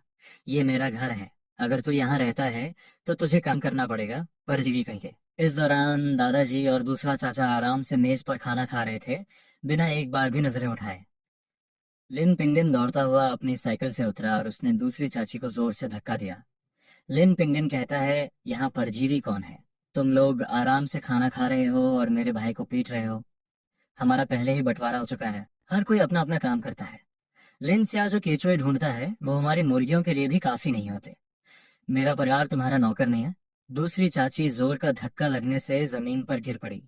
वो गुस्से भरी आंखों से लिन पिंगन को घूरने लगी। आंगन में लिन के दादाजी ने अपनी चॉपस्टिक्स मेज पर जोर से पटकी। दादाजी कहते हैं, तो ये क्या कर रहा है? आज जो हुआ, क्या तुझे उस बात पर जरा भी शर्म नहीं है? लिन परिवार ने ऐसे लड़के को पाला है? बूढ़ा लिन गुस्से से हाँफ रहा था। दादाजी कहते हैं, दूसरे चाचा। लिन के दूसरे चाचा ने अपने भतीजे को गुस्से से देखा। लिन पिंगन ने उन्हें तिरछी नजर से देखा और सख्ती से कहा। लिन पिंगन कहता है, दादाजी, अगर आप चाहते हैं कि मैं आपकी इज्जत करूं तो पहले आपको बड़ों जैसा बर्ताव करना होगा। आपने देखा कि दूसरी चाची मेरे भाई को मार रही थी। शाओ आन दर्द से चीख रहा था। उस वक्त घर के बड़े कहाँ थे? और अब जब मैं बीच बचाव कर रहा हूं तो आप मुझ पर बरस रहे हैं। बूढ़ा लिन अपने ही पोते से इस तरह की बातें सुनकर सीधे एक लोहे के औजार की तरफ बढ़ा जो एक कोने में पड़ा था। वह लिन पिंगन को मारने ही वाला था। लिन पिंगन ने उसे आते हुए देखा और हवा में ही उस औजार को कर लिया। लिन पिंगन कहता है, दादाजी, जब आपने परिवार का बंटवारा किया था तो क्या आपने एक बार भी हमारे जीने मारने के बारे में सोचा था? मेरे पापा और भाई अस्पताल में हैं। क्या आपने एक बार भी उन्हें देखने जाने की जहमत उठाई? मेरे पापा भी तो आपके बेटे हैं। आप इतने पत्थर दिल कैसे हो सकते हैं और अब आप मुझ पर अपना रौब झाड़ना चाहते हैं? क्या आप इसके लायक भी हैं? दादाजी कहते हैं, बदतमीज, तेरी अपने दादाजी से इस तरह बात करने की हिम्मत कैसे हुई? उसने लोहे के औजार को जोर से अपनी तरफ खींचा, लेकिन लिन पिंगन के हाथों में वह टस से मस नहीं हुआ। बूढ़े का गुस्सा 7वें आसमान पर पहुंच गया। दादाजी कहते हैं, योंग, तू बुत बनकर क्यों खड़ा है? तू देख रहा है कि तेरे बाप और तेरी बीवी पर हमला हो रहा है और तू बस खड़ा है। आ और इस बिगड़े हुए लड़के को सबक सिखाने में मेरी मदद कर। लिन योंग उठा और उसने लिन पिंगम को मुक्का जड़ दिया। लिन पिंगम ने तुरंत बूढ़े लिन को अपनी ढाल बना लिया। योंग का मुक्का सीधे बूढ़े लिन के शरीर पर लगा। बूढ़ा दर्द से कराहता हुआ मुड़ा और चिल्लाया। दादाजी कहते हैं, लिन, तू किसे मारा है? अकल के अंधे, ये वो है या मैं हूँ? मुझे चोट लगी है। लिन योंग कहता है, पापा, मैं सच में आपको नहीं मारना चाहता था। मुझे नहीं पता था कि आप बीच में आ जाएंगे। आप ठीक है? दादाजी कहते हैं, क्या अस्पताल में पहले से ही काफी लोग नहीं है? ऐसा लगता है तो अभी तक मरा नहीं है। पकड़ इसे। अगर मैंने आज इसे सबक नहीं सिखाया तो मेरा नाम लिन नहीं। कमीने, आज मैं तुझे वह सजा दूंगा जो तेरे माँ बाप ने तुझे कभी नहीं दी। लिन पिंगन के चेहरे पर एक खौफनाक मुस्कान थी। अपने पिछले जन्म में जब वो पूरे देश में व्यापार करता था तो अक्सर लोगों से उसकी भिड़ंत होती रहती थी, इसलिए उसने लड़ाई की कुछ तकनीकें सीख ली थी। उसने अपने चेहरे पर आने वाले मुक्के को चकमा दिया और अपने दूसरे चाचा को एक जोरदार लात रसीद कर दी। लिन योंग को संभलने का मौका ही नहीं मिला और वह औंधे मुंह गिर पड़ा। दादी कहते हैं, तेरी हिम्मत कैसे हुई अपने दूसरे चाचा को मारने की? लिन योंग उठा और लिन पिंगन पर झपटा। लिन पिंगन ने पलटवार किया और कुछ ही मुक्कों और लातों में उसे जमीन पर सुला दिया। लिन पिंगन कहता है, दूसरे चाचा, हमारे परिवारों का बंटवारा हो चुका है। आप ही थे जिन्होंने हमारे काम में टांग अड़ाई। अगर ऐसा दोबारा हुआ तो मैं आप लोग से हमेशा के लिए रिश्ता तोड़ लूंगा। इतना कहकर लिन पिंगन अपनी दूसरी बहन और शाओ आन को लेकर वहां से चला गया। बूढ़े लिन और उसके बेटे को मार खाए नीले पड़े चेहरों के साथ वहीं छोड़कर अपने कमरे में वापस आकर दूसरी बहन ने वो बंस निकाले जो वह लाई थी। दूसरी बहन कहती है, शाओ आन, तुम्हें भूख लगी होगी, लो एक बन खा लो। शाओ आन कहता है, इस बन में से बहुत अच्छी खुशबू आ रही है और इसके अंदर मीट भी भरा है। लिन पिंगन ने जल्दी से गर्म पानी ढूंढा, लेकिन देखा कि थर्मस गायब था। शवान ने धीमी आवाज में अपनी गलती मानी। दूसरे भैया, ये मेरी गलती है, मुझे बाहर नहीं जाना चाहिए था, मैंने थर्मस खो दिया। लिन पिंगन कहता है, कोई बात नहीं, अगर वो खो गया है तो हम नया खरीद लेंगे, मेरे पास पैसे हैं, आराम से अपना बन खाओ। दूसरी बहन कहती है, ये जरूर दूसरी चाची का काम होगा, उसी ने लिया होगा, मैं जाकर उससे मांगती हूँ। लिन पिंगन कहता है, अगर तुम जाओगी भी तो वो अब तक उसे छुपा चुकी होगी, मैं कल नया ले आऊंगा। तीनों ने अपना खाना खत्म किया। फिर लिन पिंगन ने एक प्लास्टिक का थैला मेज पर रखा। दूसरी बहन कहती है, पिंगन, इस थैले में सुअर का चारा क्यों है? लिन पिंगन कहता है, चाहे कुछ भी हो जाए शोर मत मचाना, अपने मुंह पर हाथ रख लो, एक आवाज भी नहीं आनी चाहिए। दोनों ने पूरे यकीन के साथ सिर हिलाया। लिन पिंगन ने ऊपर से चारा हटाया तो नीचे बड़े नोटों की एक गड्डी दिखाई दी। दूसरी बहन कहती है, बड़े भैया, इतने सारे पैसे, इससे हम कितने बंस खरीद सकते हैं और हम पापा की बीमारी का इलाज भी करा सकते हैं। तीनों एक पल के लिए खुशी से झूम उठे, फिर चिंता वापस आ गई। दूसरी बहन कहती है, सही कहा, हम इतने सारे पैसे कहाँ छुपाएंगे? वो डायन दूसरी चाची जरूर हमारे सामान की तलाशी लेने आएगी। लिन पिंडन कहता है, कल मैं सेक्रेटरी सांग से मिलने जाऊंगा, मैं उनसे घर बनवाने में हमारी मदद करने के लिए कहूंगा। मैं उन्हें 500 दे दूंगा, बाकी के 1500 मैं कल बैंक में जमा करा दूंगा। दूसरी बहन कहती है, ठीक है, हम ऐसा ही करेंगे। इस प्लास्टिक के थैले के साथ अगर तुम ना बताओ तो कोई अंदाज भी नहीं लगा सकता कि इसके अंदर पैसे हैं। लिन पिंगन ने शाओआन को प्यार से देखा। लिन पिंगन कहता है, शाओआन, कल तुम्हारा बड़ा भाई तुम्हारे लिए एक स्कूल बैग और कापियां लाएगा, तुम भी स्कूल जाओगे। शाओआन कहता, सच में? दूसरे भैया, मैं स्कूल जाऊंगा। अगले दिन सुबह जल्दी लिन पिंगन गांव के सेक्रेटरी सैंग के पास पहुंचा। सेक्रेटरी सैंग अपने घर पर ही थे। उसे देखकर उन्होंने उसे अंदर बुला लिया। सेक्रेटरी सैंग कहते हैं, पिंगन, तुम्हारे पापा कैसे हैं? लिन पिंगन कहता है, वो बेहतर हैं, बहुत बेहतर हैं। सेक्रेटरी सांग, आज मैं आपसे एक मदद मांगने आया हूँ। सेक्रेटरी सांग कहते हैं, कुछ कहने की जरूरत नहीं है। सेक्रेटरी सांग को सब पता है। ये लो, ये 50 युआन रखो, इन्हें अपने पापा के इलाज में लगाओ।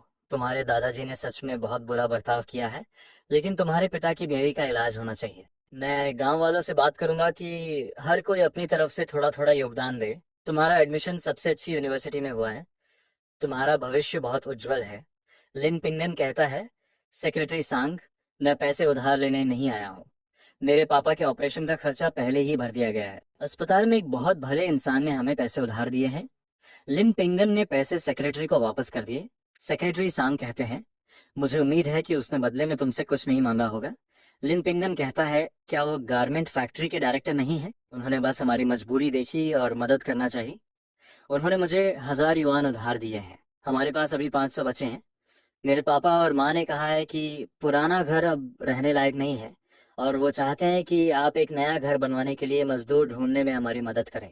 सेक्रेटरी सांग कहते हैं, मैं समझ गया, गारमेंट फैक्ट्री के डायरेक्टर, मैं उन्हें नहीं जानता, वो हमारी काउंटी के एक भले इंसान है। ये 500 युआन अपने पास रखो, मैं तुम्हारे लिए घर बनवाऊंगा और वो बहुत शानदार होगा। सेक्रेटरी सांग ने हंसते हुए पैसे ले लिए और मदद का वादा किया। लिन पिंगन घर वापस आ गया। लिन पिंगन कहता है, जब हम खाना खा लेंगे तो मैं गांव जाकर काम ढूंढूंगा। दूसरी बहन कहती है, मैं अस्पताल जाकर आई हूँ। वो कैसे हैं? भले ही तुम्हारे पास इतने पैसे हो पिंगन, लेकिन खर्चे भी बहुत हैं, हमें और पैसे कमाने होंगे, और वो भी जल्दी। लिन पिंगन कहता है, बड़ी बहन, आज मेरे साथ चलना, हम बहुत सारा पैसा कमाएंगे। दूसरी बहन कहती है, मुझे बताओ क्या करना है, जब तक ये कोई गैर कानूनी काम नहीं है हम करेंगे। लिन पिंगियन ने वो सामान निकाला जिसका इस्तेमाल वो पहले मछली पकड़ने के लिए ब्लास्ट करने वाले डेटोनेटर बनाने में करता था। उसने अपनी बड़ी बहन और छोटे भाई को पड़ोसी से मछली पकड़ने वाले जाल और एक ठेला लाने को कहा, और जब सब कुछ तैयार हो गया तो वे तीनों नदी की तरफ चल पड़े। दूसरा चाच बड़बड़ाता है, कमीने कहीं के, ये घर से बाहर ही क्यों नहीं मर जाते ताकि कभी लौट कर ही ना आए। उस आदमी ने उन्हें गुस्से से दूर जाते हुए देखा। जब वह मुड़ा तो उसकी नजर एक कोने में चमकती हुई नई साइकिल पे पड़ी। उसकी आंखें चमक उठी। दूसरा चाचा सोचता है, ये चीज कहाँ से आई? कहीं लिन पिंगन ने इसे चुराया तो नहीं? उसके पास साइकिल खरीदने के पैसे कहाँ से आएंगे? मैं अभी पुलिस स्टेशन जाता हूँ ताकि वो जेल में सड़े। कमीने लड़के जेल जाने के लिए तैयार हो जाए। लिन का चाचा गुस्से से साइकिल के ताले को घूर रहा था। वह पुलिस स्टेशन जाकर उसकी शिकायत करने के लिए बड़े बड़े कदम उठाता हुआ काउंटी टाउन की ओर निकल पड़ा। दूसरी तरफ नदी पर जी तोड़ मेहनत कर रहे तीनों भाई बहनों को इस बात का जरा भी अंदाजा नहीं था कि घर पर क्या हो रहा है। वे खुशी खुशी धमाकों से मछलियां पड़ रहे थे और उन्हें इकट्ठा कर रहे थे। उन्होंने चारों जाल लबालब भर लिए और फिर घर की तरफ चल दिए। तीनों का दिल खुशी से भरा हुआ था। तभी अचानक गांव के एंट्रेंस पर बूढ़ी वांग ने उनका रास्ता रोक लिया। बूढ़ी वांग कहती है, पिंगन, क्या तुमने किसी की साइकिल चुराई है? जल्दी करो, पुलिस तुम्हारे घर पर तुम्हारे इंतजार कर रही है। लिन पिंगन कहता है, क्या हुआ दादी, पुलिस हमारे घर क्यों आई है? बूढ़ी वांग कहती है, तुम्हारा दूसरा चाचा वो शहर के पुलिस स्टेशन गया था ये बताने के लिए कि पिंगन ने एक साइकिल चुराई है और उसे आंगन में छिपा रखा है। पुलिस तुम्हें गिरफ्तार करने के लिए घर पर इंतजार कर रही है। जल्दी करो, तुम्हारा दूसरा चाचा सच में बहुत बुरा इंसान है। वो सच में पिंगन को जेल भेजना चाहता है। लिन पिंगन कहता है, हमें बताने के लिए शुक्रिया दादी, ये साइकिल चोरी की नहीं है, ये मैंने खरीदी है। मैं पुलिस को सब समझा दूंगा। लिन पिंगन ने ठेला उठाया और आगे बढ़ गया। बूढ़ी वांग उसे इतना कॉन्फिडेंट देखकर थोड़ी आश्वस्त हुई और वो भी उनके घर की तरफ चल दी। आंगन में कदम रखते ही दूसरी चाची गुस्से में बाहर आई और उसने लिन पिंगन का हाथ कसकर पकड़ लिया। दूसरी चाची कहती है, इंस्पेक्टर साहब, यही है वो, इसी ने साइकिल चुराई है और उसे यहाँ लाया है। हमारा इससे कोई लेना देना नहीं है। लिन पिंगन कहता है, इंस्पेक्टर साहब, ये साइकिल मैंने खरीदी है, चुराई नहीं है। दूसरी चाची कहती है, तूने खरीदी है? किसे बेवकूफ बना रहा है? तेरे पास पैसे हैं, तू अपने बाप और भाई के अस्पताल का बिल भी नहीं भर सकता और तेरे पास साइकिल खरीदने के पैसे आ गए? इंस्पेक्टर साहब, इसे गिरफ्तार कर लीजिए और जेल में डाल दीजिए। लिन पिंगन कहता है, दूसरी चाची, मेरे पिता आपके बेटे की वजह से घायल हुए हैं, आपने एक पैसा भी नहीं दिया। आपने दादाजी को हमें परिवार से बेदखल करने के लिए उकसाया और अब आप चाहती हैं कि ये इंस्पेक्टर मुझे गिरफ्तार कर ले। आखिर आप चाहती क्या है? दूसरी चाची को कुछ अनहोनी की आशंका हुई, लेकिन पुलिस वहां मौजूद थी। साइकिल चोरी की हो या ना हो, इस लड़के को कबूल करना ही होगा। इंस्पेक्टर कहता है, अगर तुम कहते हो कि यह साइकिल चोरी की नहीं है तो इसकी रसीद कहाँ है? लिन पिंगन कहता है, मेरे पास रसीद है, मैंने कल ही इसे स्टोर से खरीदा है। लिन पिंगन ने अपनी पैंट की जेब में हाथ डाला। उसे याद था कि उसने रसीद वहीं रखी थी, लेकिन उसने बहुत ढूंढा, वहां से सिर्फ कुछ युआन ही निकले। उसने अपनी दूसरी जेबें भी चेक की, वहां भी कुछ नहीं था। लिन पिंगन कहता है, माफ कीजिए इंस्पेक्टर साहब, शायद जब मैंने कुछ और निकाला था तब वह गिर गई होगी, लेकिन मैंने सच में ये साइकिल खरीदी है। लिंसिया कहता है, इंस्पेक्टर अंकल, इंस्पेक्टर अंकल, मैं बड़े भैया झूठ नहीं बोल रहे, साइकिल चोरी की नहीं है, मेरे दूसरे भैया ने उसे नहीं चुराया। इंस्पेक्टर कहता है, अंप, तुम कहते हो कि ये चोरी की नहीं है, लेकिन तुम्हारे पास कोई रसीद भी नहीं है, बिना रसीद के ये चोरी ही है और तुम अभी भी बहस कर रहे हो, इसे ले चलो। दूसरी बहन कहती है, आप पिंगान को नहीं ले जा सकते, हमारे पास पैसे हैं। लिन पिंगान ने अपनी बहन को रोक दिया। लिन पिंगम कहता है, मुझे पता है कि मेरी दूसरी चाची हमें चैन से जीने नहीं देगी। मेरे पिता और बड़े भाई अस्पताल में हैं, यहाँ तक कि एक अजनबी को भी हम पर तरस आ गया और उसने हमें पैसे उधार दिए। और ये जो हमारे अपने खून हैं मुझे जेल भेजना चाहते हैं।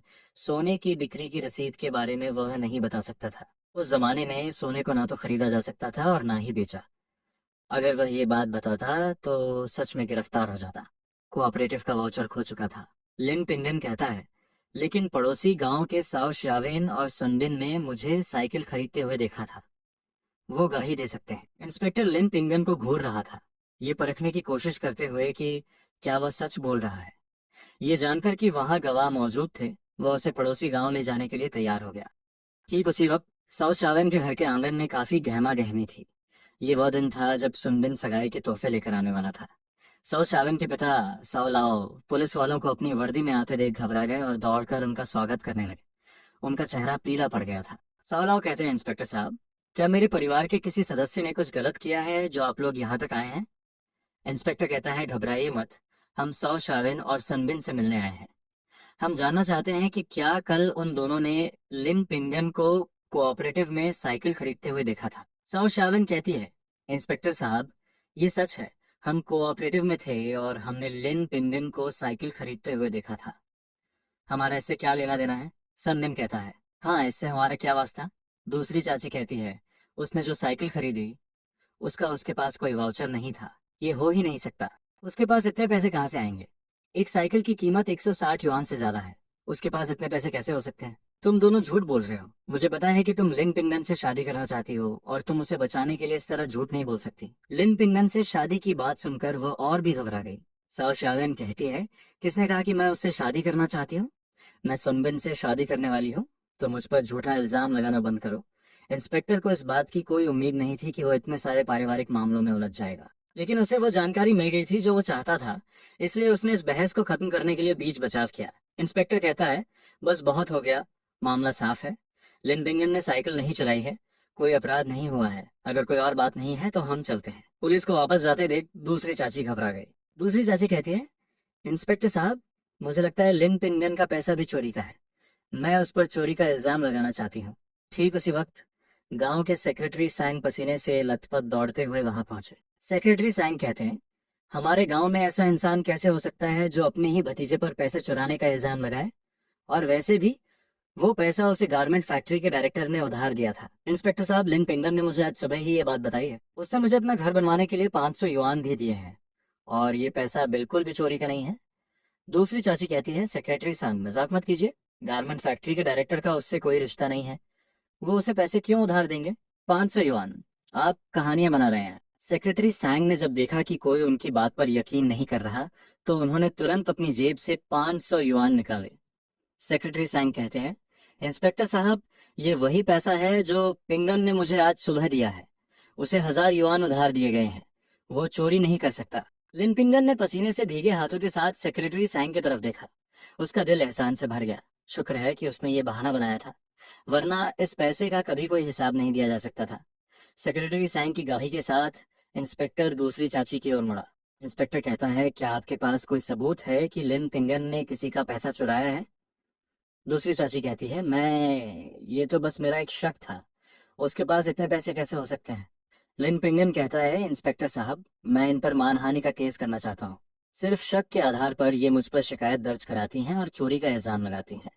अगर हर कोई सिर्फ शक के आधार पर शिकायत दर्ज करा सकता है, तो फिर पुलिस वालों को असली अपराधियों को पकड़ने का वक्त कब मिलेगा?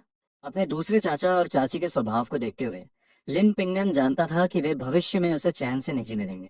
अच्छा होगा कि पुलिस उन्हें अभी ही रोक दे। इंस्पेक्टर भी लिन पिंगन की बातों से सहमत था। इंस्पेक्टर कहता है, नौजवान सही कह रहा है, बिना सबूत के ये मानहानि है। तुम दोनों हमारे साथ पुलिस स्टेशन चलो। चाचा और चाची दोनों हक्के बक्के रहे। शिकायत तो उन्होंने की थी, फिर उन्हें पुलिस स्टेशन क्यों जाना पड़ रहा था? दूसरी चाची कहती है, इंस्पेक्टर साहब, हम अपनी गलती मानते हैं, क्या हम नहीं जा सकते? हम आगे से कभी लिन पिंगन पर कोई झूठा इल्जाम नहीं लगाएंगे। दूसरा चाचा कहता है, पिंगन, तुम्हारे दूसरे चाचा को पता है कि वो गलत थे, क्या तुम इस बार हम पर केस नहीं कर सकते? दोनों गिड़गिड़ाते हुए लिन पिंगन के पैरों में गिर पड़े। लिन पिंगन ने उन पर कोई ध्यान नहीं दिया।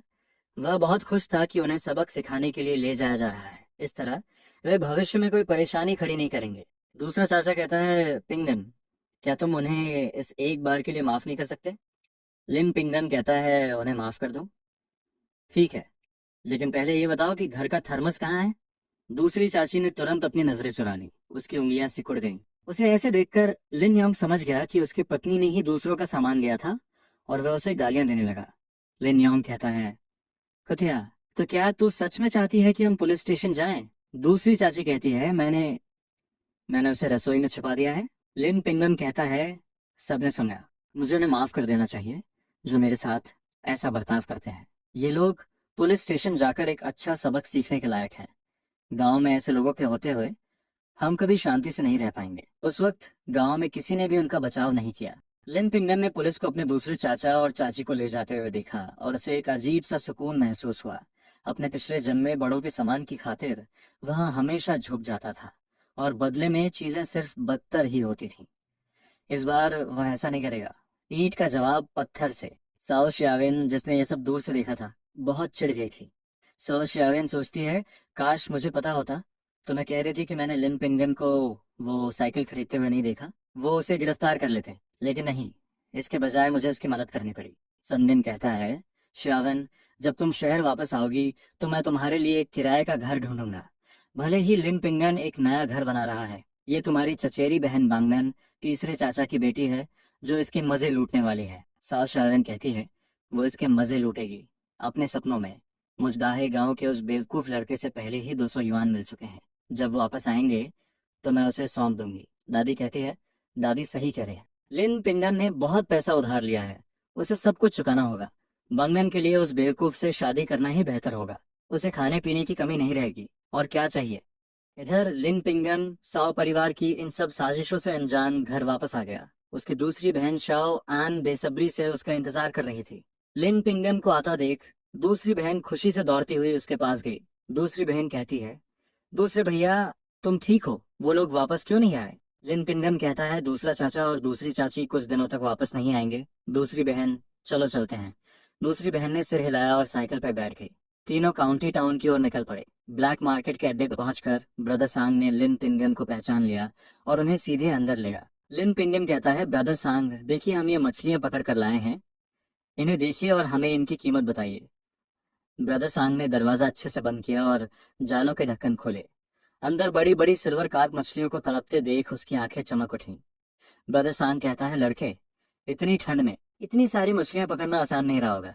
मैं तुम्हें 90 फेन प्रति कैटी के हिसाब से पैसे दूंगा। लिन पिंगन कहता है, शुक्रिया ब्रदर सांग, क्या आप मुझे कपड़े के लिए कुछ वाउचर भी दे सकते हैं? ब्रदर सांग कहता है, बिल्कुल, मेरे पास यहीं रखे हैं। मछलियां बिकने के बाद लिन पिंगन के पास 45 युआन और कपड़े के 10 वाउचर आ गए। उसकी खुशी का कोई ठिकाना नहीं था। लिन पिंगन सबसे पहले बैंक गया और 1500 युआन जमा कर दिए। फिर अपनी दूसरी बहन और छोटे भाई के साथ वह अस्पताल गया। कमरे का दरवाजा खोलने से पहले ही उसे पीछे से एक गुस्से भरी आवाज सुनाई दी। फोंग शांगजिन कहता है, रुक जाओ, ये सब तुम्हारी वजह से हुआ है। राजधानी की कंपनी ने हमसे फैब्रिक की 70% कीमत पहले ही मांग ली है। लिन पिंगन पलटा और उसने फोंग शांगजिन का गुस्से से तमतमाता चेहरा देखा। कॉन्ट्रैक्ट आज ही साइन होना था, लेकिन जिस आदमी को उसने राजधानी भेजा था उसकी अभी तक कोई खबर नहीं आई थी, इसलिए उसने टालमटोल करने का एक बहाना बना लिया था। हालांकि राजधानी की कंपनी ने साफ कह दिया था कि उन्हें फैब्रिक का 70% पैसा एडवांस में चाहिए। लिन पिंगन को देखते ही फोंग शांगजिन अपने गुस्से पर काबू नहीं रख पाया और उस पर बरस पड़ा, और फंग शांगजिन के पीछे बिल्कुल उसी की शक्ल का एक और आदमी लपका और उसने लिन पिंगन का कॉलर पकड़ लिया। फंग यांग जून कहता है, लड़के, अगर तूने ये नहीं कहा होता कि राजधानी की कंपनी मुसीबत में है तो वो डिपॉजिट को 20% तक नहीं बढ़ाते। तू क्या जानता है, एक गरीब स्टूडेंट, तुझे किसने हक दिया मेरे भाई को ये कॉन्ट्रैक्ट साइन ना करने की सलाह देने का? क्या तू इसके अंजाम भुगतने को तैयार है? लिन पिंगयान ने अपने गले को कसकर पकड़ने वाले उस हाथ को पकड़ा और एक ही झटके में उस आदमी की दर्द भरी चीख निकल गई। फेंग यांग जून कहता है, छोड़ मुझे, कमीने लड़के, अगर तूने मुझे चोट पहुंचाई तो तू कभी इसकी कीमत नहीं चुका पाएगा। दूसरी बहन कहती है, तुमने ही पहले मेरे भाई पर हमला किया है, अगर किसी को कीमत चुकानी होगी तो वो तुम होगे। लिन पिंगन कहता है, कीमत? मुझे लगता है कि कीमत तो तुम्हें चुकानी चाहिए। राजधानी की कंपनी, ये जानते हुए भी कि वो दिवालिया होने की कगार पे है, तुमने उनके साथ मिलकर अपने भाई को धोखा देने की साजिश रची है। ये फ्रॉड है और इसके लिए तुम्हें जेल हो सकती है। फेंग शानजिन सन्न रह गया और लिन पिंगन को घूरने लगा। उसने सच में ये चेहरा पहले कभी नहीं देखा था। फोमयांग जून कहता है, मैं अपने ही बड़े भाई का बुरा कैसे चाह सकता हूँ? हम सगे भाई हैं, हमारे बीच दरार डालने की कोशिश मत कर। लिन पिंगन कहता है, ओह, सगे भाई? अपने भाई की पीठ पीछे जमीन खरीदना ताकि अपनी खुद की गारमेंट फैक्ट्री बना सको। अपने भाई को दिवालिया देखने की ये इच्छा तुम्हारे अंदर बहुत पहले से है।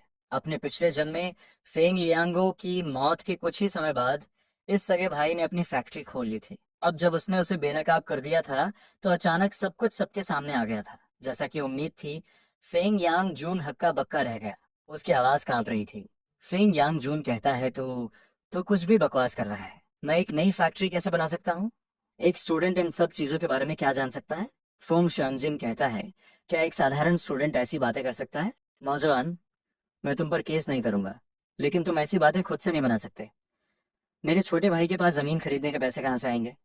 मैं उसके हालात तुमसे कहीं बेहतर जानता हूँ, और अगर उसके पास पैसे होते भी तो वो मुझे कभी धोखा नहीं देता। छोड़ो उसे। लिम पेंगन का दिल बैठ गया। कोई हैरानी नहीं कि फोंग लियांगो दिवालिया हो गया था और उसने खुदकुशी कर ली थी। उसे अपने पारिवारिक रिश्तों पर अंधा विश्वास था और वो बिना सोचे समझे काम करता था। लिन पिंगन कहता है, काउंटी के साउथ वाली जमीन तुमने ही खरीदी है। सब कुछ साफ करने के लिए बस वहां के लोगों से पूछना ही काफी होगा। क्या तुम अभी से छुपाना चाहते हो? फोंग शानजिन ने उसे ऐसे देखा जैसे उसने कोई भूत देख लिया हो। फेंग यान जून सोचता है, ये कैसे मुमकिन है? मैंने इसे पूरी तरह राज रखा था, किसी को इसके बारे में कैसे पता चल सकता है? रंगे हाथों पकड़े जाने पर फेंग यांग जून घबरा गया और अपने भाई के सामने सफाई देने लगा। फोंग यांग जून कहता है, मुझे साउथ में वो जमीन खरीदने के पैसे कहाँ से मिलेंगे? और ऊपर से गारमेंट फैक्ट्री तो तुम्हारी है, मैं दूसरी फैक्ट्री क्यों खोलूंगा? बकवास। वो मुझे कभी धोखा नहीं दे सकता। लिन पिंगदान कहता है, साउथ वाली जमीन। कहते हैं कि किसी ने उसे खरीदा है और दूसरों से कहीं ज्यादा कीमत चुकाई है। गांव का मुखिया इससे बहुत खुश है। लेकिन ये इंसान पक्का तुम्हारा छोटा भाई नहीं हो सकता। तुम सिर्फ एक स्टूडेंट हो, ये पक्की बात है। तुमने जरूर कुछ अफवाहें सुनी होगी। ठीक उसी वक्त एक नौजवान दौड़ता हुआ वहां आया। वह बहुत घबराया हुआ था। नौजवान कहता है, डायरेक्टर फॉर्म, राजधानी की कपड़ों की फैक्ट्री सच में दिवालिया होने की कगार पर है। वो कॉन्ट्रैक्ट साइन नहीं कर सकते। हमें जल्द से जल्द इससे बाहर निकलना होगा। फोंग यांग जून कहता है, क्या कहा तूने? डायरेक्टर फेंग, राजधानी की कपड़ों की फैक्ट्री दिवालिया होने की कगार पर है, जल्दी से पीछे हट जाओ। फेंग शानजिन कहता है, ये क्या हो रहा है? राजधानी की कंपनी? तू तो कह रहा था कि कोई दिक्कत नहीं है, ये कैसे मुमकिन है? फेंग यांग जून कहता है, बड़े भाई, मुझे सच में नहीं पता था। जब मैंने पूछताछ की थी तो सब ठीक था। किसी ने जरूर मुझे धोखा दिया है। मुझे सच में नहीं पता था। फेंग शामजिन कहता है, अगर उन्होंने कॉन्ट्रैक्ट साइन कर लिया होता तो हमारी गारमेंट फैक्ट्री को भारी नुकसान उठाना पड़ता और शायद हम दिवालिया हो जाते। यांग जून, क्या तुम्हें इस हालात की गंभीरता का अंदाजा है? नौजवान, तुमने हमारी फैक्ट्री को बचा लिया। एहसान के तौर पर मुझे ये 500 युआन तुम्हें देने दो। लिन पिंगन मना ही करने वाला था कि एक तेज तर्रार और फुर्तीली जवान लड़की उनके पास आई। दरवाजे पर लिन पिंगन को देखकर वह खुशी से उछल पड़ी। फेंग लिली कहती है, लिन पिंगन, तुम भी वापस आ गए। मैंने तो तुम्हें सबसे अच्छी यूनिवर्सिटी में दाखिला मिलने की बधाई भी नहीं दी, लेकिन तुम अस्पताल में क्या कर रहे हैं? लिन पिंगन भी उसे देखकर हैरान था। वह फेंग लिली थी, उसकी क्लास की मॉनिटर। अफवाह थी कि उसने प्रांतीय नॉर्मल स्कूल में दाखिला ले लिया है। लिन पिंगन कहता है, मेरे पिता और बड़े भाई अस्पताल में भर्ती हैं, मैं उनसे मिलने आया हूँ। फंग शैनजिन कहता है, ली, क्या तुम इसी के बारे में बात कर रही थी, जिसने इस साल सबसे अच्छी यूनिवर्सिटी में दाखिला लिया है और जो हमेशा अपनी क्लास में फर्स्ट आता था?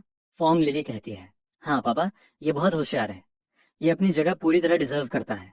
लिन पिंगन कहता है, इतनी भी तारीफ मत करो, तुम भी बहुत बेहतरीन हो। फोंग लिली, तुम्हारा नॉर्मल स्कूल में दाखिला हो गया है। मैंने अभी तक तुम्हें बधाई नहीं दी थी। फोंग लिली कहती है, अगर मुझे मौका मिला तो मैं तुम्हें खाने पर इनवाइट करूंगी। हमारे बहुत से पुराने दोस्त तुमसे दोबारा मिलना चाहते हैं। हमारे स्कूल का स्टाफ हमें ऐसे निराश नहीं कर सकता। लिन पिंगन कहता है, देखेंगे। मुझे घर पर बहुत काम है, बहुत सारे काम करने हैं, अभी मेरे पास समय नहीं है। फोंग लिली कहती है, ठीक है, जब तुम थोड़े फ्री हो जाओगे तब हम कोई प्लान बनाएंगे। लिन पिंगन ने सिर हिलाया और फोंग शांगजिन ने दोस्ताना अंदाज में अपनी बात फिर से शुरू की। फोंग शांगजिन कहता है, नौजवान, तुमने मुझ पर बहुत बड़ा एहसान किया है। मुझे तुम्हारा अच्छे से शुक्रिया अदा करना चाहिए। ये 500 युआन रख लो, मेरी गुजारिश है। लिन पिंगन कहता है, आप दोनों एक दूसरे को जानते हैं अंकल फेंग, आपके नेक इरादों के लिए शुक्रिया, लेकिन मैं ये पैसा नहीं ले सकता। फेंग यांग जून कहता है, ये अच्छी बात है कि तू इसे नहीं ले रहा है। तुझे अच्छे से पता है कि इसे कैसे खर्च करना है। तू एक गंवार है, मैंने झूठ बोला या सच, ये मैं किसी और से बेहतर जानता हूँ। लेकिन तूने भी उस साउथ की जमीन को खरीदने और उस फैक्ट्री को बनाने के बारे में बहुत सारे झूठ बोले हैं। तूने और तेरे साले ने बहुत सारा लोन ले रखा है ना? अगर तुम इसे बना भी लेते हो तो दिवालिया ही होगे। लिन पिंगन ने पलटवार किया। फोंग यांग जून को छोड़ने का उसका कोई इरादा नहीं था। अपने पिछले जन्म में लिन पिंगन को फोंग शांगजिन के परिवार के हालात पर तरस आया था, और अब ये जानकर कि उसकी क्लासमेट फोंग ली फोंग शांगजिन की बेटी थी, उनकी मदद करने की उसकी इच्छा और भी मजबूत हो गई थी। अपने पिछले जन्म में फेंग लिली एक अच्छी लड़की थी, फिर उनका संपर्क टूट गया था। एक दिन अचानक ही उसने उसे टेलीविजन पर देखा था। वह पुलिस को एक हत्यारे के बारे में बता रही थी। वह अपनी इतनी अच्छी दोस्त फेंग लिली को दोबारा इस भयानक दर्द से गुजरने नहीं दे सकता था। फोंग शांगजिन कहता है, यांग, क्या ये जो कह रहा है वो सच है? क्या तुम दोनों सच में एक गारमेंट फैक्ट्री खोलने की सोच रहे थे? फोंग शांगजिन को इस बात पर यकीन करने से इनकार था, लेकिन राजधानी की कंपनी के बारे में लिन पिंगन ने जो कुछ भी कहा था वह बिल्कुल सच निकला था। वह इस बारे में सोचने से खुद को रोक नहीं पा रहा था। फोंग यांग जून कहता है, तुम्हें अभी भी मुझ पर विश्वास नहीं है बड़े भाई? मैं तुम्हें कैसे धोखा दे सकता हूँ? मेरा साला तो किसी काम का नहीं है। उसके साथ पार्टनरशिप करने का मतलब है अपनी बर्बादी तय करना। ये साफ है। ये लड़का मेरी बातों से चिढ़ गया है और मुझे बदनाम करने की कोशिश कर रहा है। मैं कभी कोई दूसरी फैक्ट्री नहीं खोलूंगा। फेंग लिली कहती है, पापा, आप इससे बात नहीं कर सकते। पिंगन एक अच्छा इंसान है। पिंगन, इस सब में कोई गलत फहमी हुई होगी। पिंगन, शायद तुमने कुछ गलत समझ लिया है। मेरे चाचा भले ही थोड़े बेवकूफ हों, लेकिन वो कभी अपने साले के साथ पार्टनरशिप नहीं करेंगे। उसके साथ पार्टनरशिप करने का मतलब है पैसे पानी में बहाना। लिन पिंगन कहता है, सही कहा। मेरे दूसरे चाचा ऐसे इंसान नहीं है। पिंगन, ये गलत फहमी थी। इस बात को साबित करना बहुत आसान है। बस ये पता लगाओ कि साउथ में वो जमीन किसने खरीदी है और सब कुछ साफ हो जाएगा। फैंग परिवार की माँ और बेटी इसके झूठ का शिकार हो गए थे। लेकिन जो आखिरी सच है वो झूठ नहीं हो सकता। वो भेड़ की खाल में भेड़िया था, जालिम और बेदर्द। वो उनके लिए कोई रास्ता नहीं छोड़ेगा। फोंग यांग जून कहता है ये नामुमकिन है। बड़े भाई, साउथ में वो जमीन वो मैंने नहीं खरीदी है। एक मामूली स्टूडेंट वो इन सब के बारे में क्या जान सकता है? वो फैक्ट्री के मामलों पर इतने अधिकार से कैसे बोल सकता है? फोंग शांगजिन कहता है बड़े भाई, किसी को भेजकर पता करवा लो, मुझे कुछ नहीं छिपाना। वह शांत दिखने का नाटक कर रहा था, लेकिन उसके हाथ हल्के हल्के कांप रहे थे। उसे पूरा यकीन था कि उसका बड़ा भाई किसी को पता करने नहीं भेज रहा। लिन पिंगाम कहता है अंकल फेंग, क्योंकि ये कह रहे हैं कि इन्हें कुछ नहीं पता। तो चलिए पता करते हैं। इस तरह हमें ये भी पता चल जाएगा कि मैं इन पर झूठा इल्जाम लगा रहा हूँ या नहीं। फेंग शांगजिन के चेहरे पर शर्मिंदगी के भाव आ गए। उसे समझ नहीं आ रहा था कि क्या करे।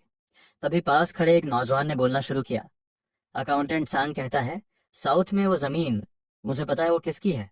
असल में वो असिस्टेंट डायरेक्टर फेंग जून के नाम पर नहीं है। मेरा परिवार साउथ के ठीक बगल में रहता है। उस जमीन की बहुत मांग थी। मैंने कुछ अफवाहें सुनी है। फन यांग जून कहता है देखा, हमारी फैक्ट्री का अकाउंटेंट झूठ नहीं बोलेगा। वो जमीन मैंने नहीं खरीदी है। मुझ पर झूठा इल्जाम लगाने की कोशिश मत कर। अकाउंटेंट सांग कहता है क्या मैं गलत हूँ? यह झूठ नहीं हो सकता, यह बिल्कुल पक्का है। ये असिस्टेंट डायरेक्टर के नाम पर नहीं है, ये किसी ली सुकियान के नाम पर है।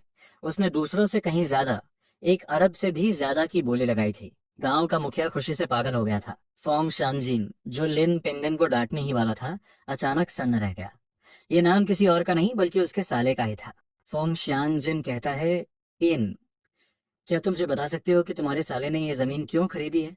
फोंग यांग जून कहता है बड़े भाई, क्योंकि तुमने मुझसे पूछ ही लिया है। फैक्ट्री में हर कोई सिर्फ तुम्हारी बात मानता है। मैं तो बस एक कठपुतली हूँ। मैं जो चाहता हूँ उसे साबित करना चाहता हूँ। मैं भी। अब जब तुम्हें पता चल ही गया है, तो चलो हमारी पार्टनरशिप खत्म करते हैं। फैक्ट्री के आधे शेयर मेरे हैं। मुझे मेरा हिस्सा जल्द से जल्द कैश में दे दो। फंग शंजिन को अपने कानों पर यकीन नहीं हो रहा था। उन्होंने मिलकर इस दिवालिया होने की कार पर खड़ी गारमेंट फैक्ट्री को उबारने के लिए कितनी मेहनत की थी, ताकि इसे आज इस मुकाम तक ला सके। फेंग शानजिन कहता है अगर तुम अलग होना चाहते थे तो तुमने साफ साफ क्यों नहीं बताया? तुमने मुझे राजधानी की कंपनी के साथ इस जाल में क्यों फंसाया? तुम मुझसे और क्या छिपा रहे हो? फिंग यांग जून कहता है जब तुम समझ ही गए हो तो तुम्हें सब बता देना ही ठीक होगा। मेरी अपनी गारमेंट फैक्ट्री अगले साल खुल जाएगी। उस वक्त हम कंपटीटर होंगे। ये मत कहना कि मैंने तुम्हें चेतावनी नहीं दी। अगर तुम पार्टनरशिप खत्म करना चाहते हो तो मैं तुम्हें नहीं रोकूंगा। अकाउंटेंट सैंग, हिसाब लगाओ मुझे इसका कितना पैसा देना है। जमीन, मशीनें, सब मिलाकर लगभग 40,000 युआन होते हैं। तो इसका आधा 20,000 हुआ। लिन पिंगन कहता है अंकल फिंग, मेरे पास यहाँ कुछ पैसे हैं, इन्हें रख लीजिए। ये इमरजेंसी के लिए है। लेकिन मेरी एक गुजारिश है, ये बात हमारे बीच ही रहनी चाहिए। फिंग शांजन कहता है इसकी कोई जरूरत नहीं है पिंगन, मैं तुम्हारे हालात जानता हूँ। तुम इसके बारे में फिक्र मत करो। अंकल कोई ना कोई रास्ता निकाल लेंगे। लिन पिंगान ने अपनी सेविंग्स की पासबुक खोली और उसे फेंग शांगजिन के हाथों में रख दिया। फेंग शांगजिन ने नीचे देखा। पासबुक में 1500 युआन थे। वह हक्का बक्का रह गया। 1500 युआन कोई छोटी रकम नहीं थी। इससे एक बहुत बढ़िया घर खरीदा जा सकता था। फोंग शानजिन कहता है तुम, एक गांव के लड़के के पास इतने पैसे कैसे हो सकते हैं? लिन पिंगन कहता है हमें पुराने घर में भेज दिया गया था, और हमारी बदकिस्मती में हमें एक अच्छी किस्मत मिल गई। हमें कुछ पुरानी चीजें मिली और हमने उन्हें बेचकर पैसे कमाए। बस इतना ध्यान रखना है कि ये बात बाहर न जाए। अगर मेरे दूसरे चाचा को पता चल गया तो हमें घर पर कभी शांति नहीं मिलेगी। फोंग शानजिन कहता है मैं ये पैसा नहीं ले सकता। तुम्हारे परिवार को भी पैसों की जरूरत है। मैं कोई रास्ता निकाल लूंगा। लिन पिंगान कहता है अंकल फोंग, मेरे परिवार को अभी किसी चीज की कमी नहीं है। इस पैसे के बदले मैं आपसे एक फेवर मांगना चाहूंगा। जब आपकी गारमेंट फैक्ट्री दोबारा चालू हो जाए तो क्या आप कपड़े बनवाने में मेरी मदद कर सकते हैं? फंगशान जिन कहता है पिंगान, मैं जानता हूँ कि तुम एक अच्छे स्टूडेंट हो, लेकिन कपड़ों का बिजनेस इतना आसान नहीं है। तुम इतने सारे कपड़े क्यों बनवाना चाहते हो? लेन पिंगन कहता है अंकल आप फिक्र मत कीजिए, बस मुझे प्रोडक्शन संभालने में मदद कीजिए। फॉर्म लिली कहती है पैसे रख लीजिए, ये इमरजेंसी के लिए है, पापा मान जाइए। मुझे यकीन है पिंगन को पता है कि वो कपड़ों के साथ क्या कर रहा है। फॉन्ग शांगजिन कहता है तुम कौन से कपड़े बनवाना चाहते हो? मुझे पैटर्न दे देना और मैं लगभग 1 महीने में उन्हें तैयार करवा दूंगा। लिन पिंगन कहता है शुक्रिया अंकल फोंग, जैसे ही मैं इसे तैयार कर लूंगा मैं आपके पास ले आऊंगा। फंग शांगजिन कहता है पिंगन, तुम्हारी छुट्टियां जल्द ही खत्म होने वाली हैं, तुम अपनी पढ़ाई को नजरअंदाज नहीं कर सकते। लिन पिंगन कहता है, पापा इस हाथ को कुछ नहीं हुआ है, 2 या 3 महीने का आराम काफी होगा। जहां तक पैसे कमाने की बात है, आप फिक्र मत कीजिए पापा। मेरे पास एक आइडिया है, मैं यूनिवर्सिटी से 1 साल की छुट्टी लूंगा और फिर बंधन से शादी करूंगा। वह मेरे बच्चे की माँ बनने वाली है। मैं उसे इस हालत में छोड़कर पढ़ाई करने नहीं जा सकता। पिता ने गहरी सांस ली, लेकिन कोई और बेहतर रास्ता नहीं था। ठीक उसी वक्त फेंग लिली के हाथ में जो पानी का गिलास था, वो एक तेज आवाज के साथ जमीन पर गिर गया। फेंग लिली कहती है, पिंगन, तुम शादी करने वाले हो और वो तुम्हारे बच्चे की माँ बनने वाली है। लिन पिंगन कहता है, मैंने बैंगन के साथ नाइंसाफी की है। मैंने उससे शादी करने का फैसला किया है, भले ही मेरी अभी लीगल उम्र नहीं हुई है। शायद हमें नए साल के बाद तक इंतजार करना पड़े। फेंग लिली ने अपने हाथ में पकड़े कैरेमल रंग के कप को कसकर पकड़ा और जबरदस्ती मुस्कुराई। फेंग लिली कहती है, मैं तुम्हें एडवांस में दुनिया भर की खुशियों की दुआ देती हूँ, तुम्हें और तुम्हारी होने वाली पत्नी को। लिन पिंगान कहता है, शुक्रिया। शादी वाले दिन मैं तुम्हें एक ड्रिंक के लिए इनवाइट करूंगा। इस पल दूसरी बहन बात काटने के लिए अंदर आई। दूसरी बहन कहती है, पापा, माँ आपको पता नहीं है, आज हमने मछलियाँ बेची और 40 से ज्यादा कमाए। माँ कहती है, तुम मछलियाँ बेचकर इतना कमाते हो? दूसरी बहन कहती है, माँ, दूसरे भैया ने ब्लास्ट करने वाले डेटोनेटर बनाए थे। बूम, ढेरों मछलियाँ किनारे पर तैरने लगी। हमें पूरा इकट्ठा भी नहीं कर पाए। पिता कहते हैं, तुम्हें ये सब किसने सिखाया? ये बहुत खतरनाक है। अगर उन्हें कुछ हो गया तो मेरे पास कुछ नहीं बचेगा। अगली बार इसका इस्तेमाल मत करना, समझ गए? लिन सिया ने अपनी बड़ी बड़ी मासूम आंखें झपकाईं और सिर हिलाया। अपने माता पिता को परेशान न करने के लिए लिन पिंगन ने झूठ बोल दिया। लिन पिंगन कहता है, आप फिक्र मत कीजिए, अब से हम इसका इस्तेमाल नहीं करेंगे। माँ कहती है, पिंगन, तुमने मछलियाँ कहाँ बेची? क्या तुम मुझे बेच सकते हो? मेरे परिवार को मछली बहुत पसंद है। लिन पिंगन कहता है, फिशिंग को ऑपरेटिव में मछली के लिए हमेशा मारामारी रहती है और कभी कभी तो वह ताजी भी नहीं होती। ये सुनकर लिन पिंगम की आंखें चौंक उठी। इस साल ठंड जल्दी आ गई थी। फिशिंग कोऑपरेटिव डिमांड पूरी नहीं कर पा रहा था और अक्सर स्टॉक खत्म हो जाता था। अगर वह बाहर जिंदा मछली बेचे तो पक्का बहुत सारे खरीदार मिलेंगे। लिन पिंगन कहता है, आंटी, मैं दोपहर में आपके लिए एक ले आऊंगा। हम जो मछली पकड़ते हैं वो एकदम ताजी होती है। कोऑपरेटिव उसे 80 फैन प्रति कैटी से ज्यादा में बेचता है। फोंग शांगजिन कहता है, मेरे लड़के, तुम्हें सच में पता है कि कीमतें कैसे तय करनी है?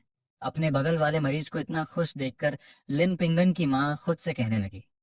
माँ सोचती है, मेरा ये बेटा सच में बहुत होनहार है, ये पढ़ाई में भी अच्छा है और इसे पैसे कमाना भी आता है। लिन पिंगन की माँ उसे बाहर ले गई। माँ कहती है, बांगन कल अस्पताल से छुट्टी ले रही है। डॉक्टर ने कहा है कि अगर वो साव परिवार के पास वापस गई तो साव परिवार वाले पक्का उसे चैन से नहीं जीने देंगे। क्या ये बेहतर नहीं होगा कि हम उन्हें सीधे अपने घर ले आएं? लिन पिंगम कहता है, मैं भी यही सोच रहा था। दादी साव बंगन की शादी किसी बेवकूफ से कराना चाहती है। अगर वो वापस गई तो साव परिवार जरूर उन पर जुल्म करेगा। लिन पिंगम कहता है, टैंग सैन आंटी, आप कैसा महसूस कर रही हैं? टैंग सैन कहती है, बहुत बेहतर, मैं कल ही छुट्टी ले सकती हूँ, मैं एकदम ठीक हूँ। लिन पिंगन कहता है, पिंगन ने मुझे सब बता दिया है, ये आपकी और बैंगन की सेफ्टी के लिए है। हमारे साथ रहने आ जाइए, आपके पति अभी अस्पताल से बाहर नहीं आ सकते। अगर आप हमारे साथ रहेंगी तो हम एक दूसरे का साथ देंगे। टांग सान कहती है, मैं जानती हूँ कि तुम ये भलाई के लिए कह रहे हो, लेकिन मुझे तुम्हारे परिवार की हालत पता है। बेहतर होगा कि बांगन तुम्हारे घर आ जाए। वह पिंगान के बच्चे की माँ बनने वाली है। अगर वह साव परिवार के पास वापस गई तो उसके लिए बहुत बुरा होगा। अगर वो तुम्हारे साथ जाएगी तो मैं बेफिक्र रहूंगी। सौ बंगान ने अपनी माँ का हाथ पकड़ा और सिर हिलाकर मना कर दिया। अगर उसकी माँ वहां नहीं गई तो वो शांति से उस परिवार में कैसे जा सकती थी? लिन पिंगम कहता है, अगर आप नहीं जाएंगी तो आप कैसे उम्मीद कर सकती हैं कि बांगन बेफिक्र रहेगी? साओ परिवार का घर पानी की तरह है। अगर वह वहां वापस गई तो कौन जानता है कि वे उसके साथ कैसा सलूक करेंगे? टैंग सैम कहती है, मैं नहीं जाऊंगी। साओ परिवार वाले मुझे हाथ नहीं लगाएंगे। मैं शांत रहूंगी जब तक बांगन तुम्हारे साथ है।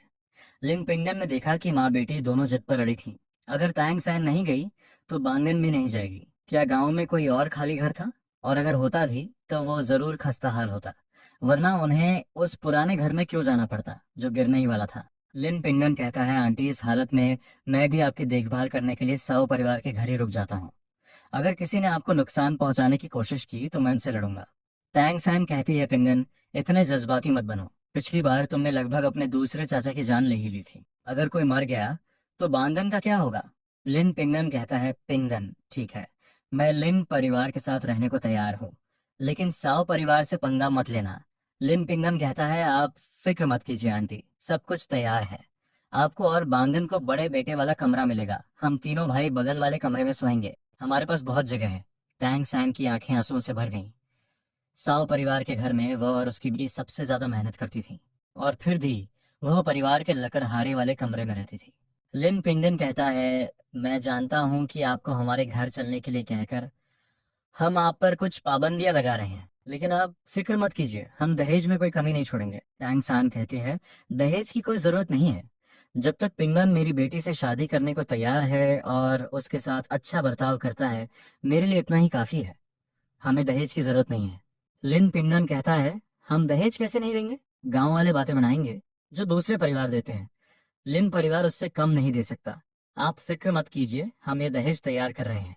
ये देखकर कि माँ बेटे उसकी बेटी को कितना प्यार करते थे, तांग सैन का दिल एहसान से भर गया। साव परिवार से निकलते वक्त बंद बंद दरवाजे की चौखट पर खड़ी हाथ हिला रही थी। उसकी बड़ी बड़ी आंखें जज्बातों से भरी हुई लिन पिंगन को देख रही थीं। लिन पिंगन ने उसे हाथ हिलाते हुए देखा, लेकिन उसे अभी भी कुछ समझ नहीं आ रहा था। लिन पिंगन कहता है, बंगन, अपनी माँ की फिक्र मत करो। हमारे घर में कोई परेशानी नहीं होगी। कल मेरा इंतजार करना, मैं तुम्हें लेने आऊंगा। साओ बांगन का लाल होता चेहरा देखकर लिन पिंगन ने जल्दी से उसका हाथ छोड़ दिया। लिन पिंगन कहता है, दोपहर के खाने के लिए कुछ अच्छा खरीद लेना। किसी चीज की कमी मत होने देना। मैं पैसे कमा सकता हूँ। आज दोपहर मैं तुम्हारे लिए चिकन सूप लेकर आऊंगा। अस्पताल से बाहर निकलते हुए लिन पिंगन अपनी साइकिल को धक्का दे रहा था और अपनी दूसरी बहन और छोटे भाई को कोऑपरेटिव ले जा रहा था। उसने पोर्क बेली, मसाले और आटा खरीदा। वो उन्हें अच्छे से खिलाने के लिए मीट स्टू बनाना चाहता था। दूसरी बहन कहती है, दूसरे भैया, आज हम मीट खा रहे हैं। लिन पिंगन कहता है, सिर्फ मीट ही नहीं, हम मछली भी खा रहे हैं। लिन शा कहता है, सुपर। घर वापस जाने पर मछली और मीट दोनों हैं। दोपहर हो चुकी थी। लिन पिंगन ने अपनी दूसरी बहन से मीट उबालने को कहा और वह मछली पकड़ने चला गया। कुछ ही देर में उन्होंने कई मछलियां पकड़ ली। लिन पिंगन मछली पकड़ता रहा और उसने शाओ आन को पहली खेप के साथ घर भेज दिया। हालांकि थोड़ी देर बाद शाओ आन दौड़ता हुआ और रोता हुआ वापस आया। शाओ आन कहता है, बड़े भैया, दादाजी ने हमारा सारा मीट खा लिया और उन्होंने मछली भी चुरा ली। लिन पिंगन सोचता है, कितनी बदतमीजी है। उसकी ऐसी हिम्मत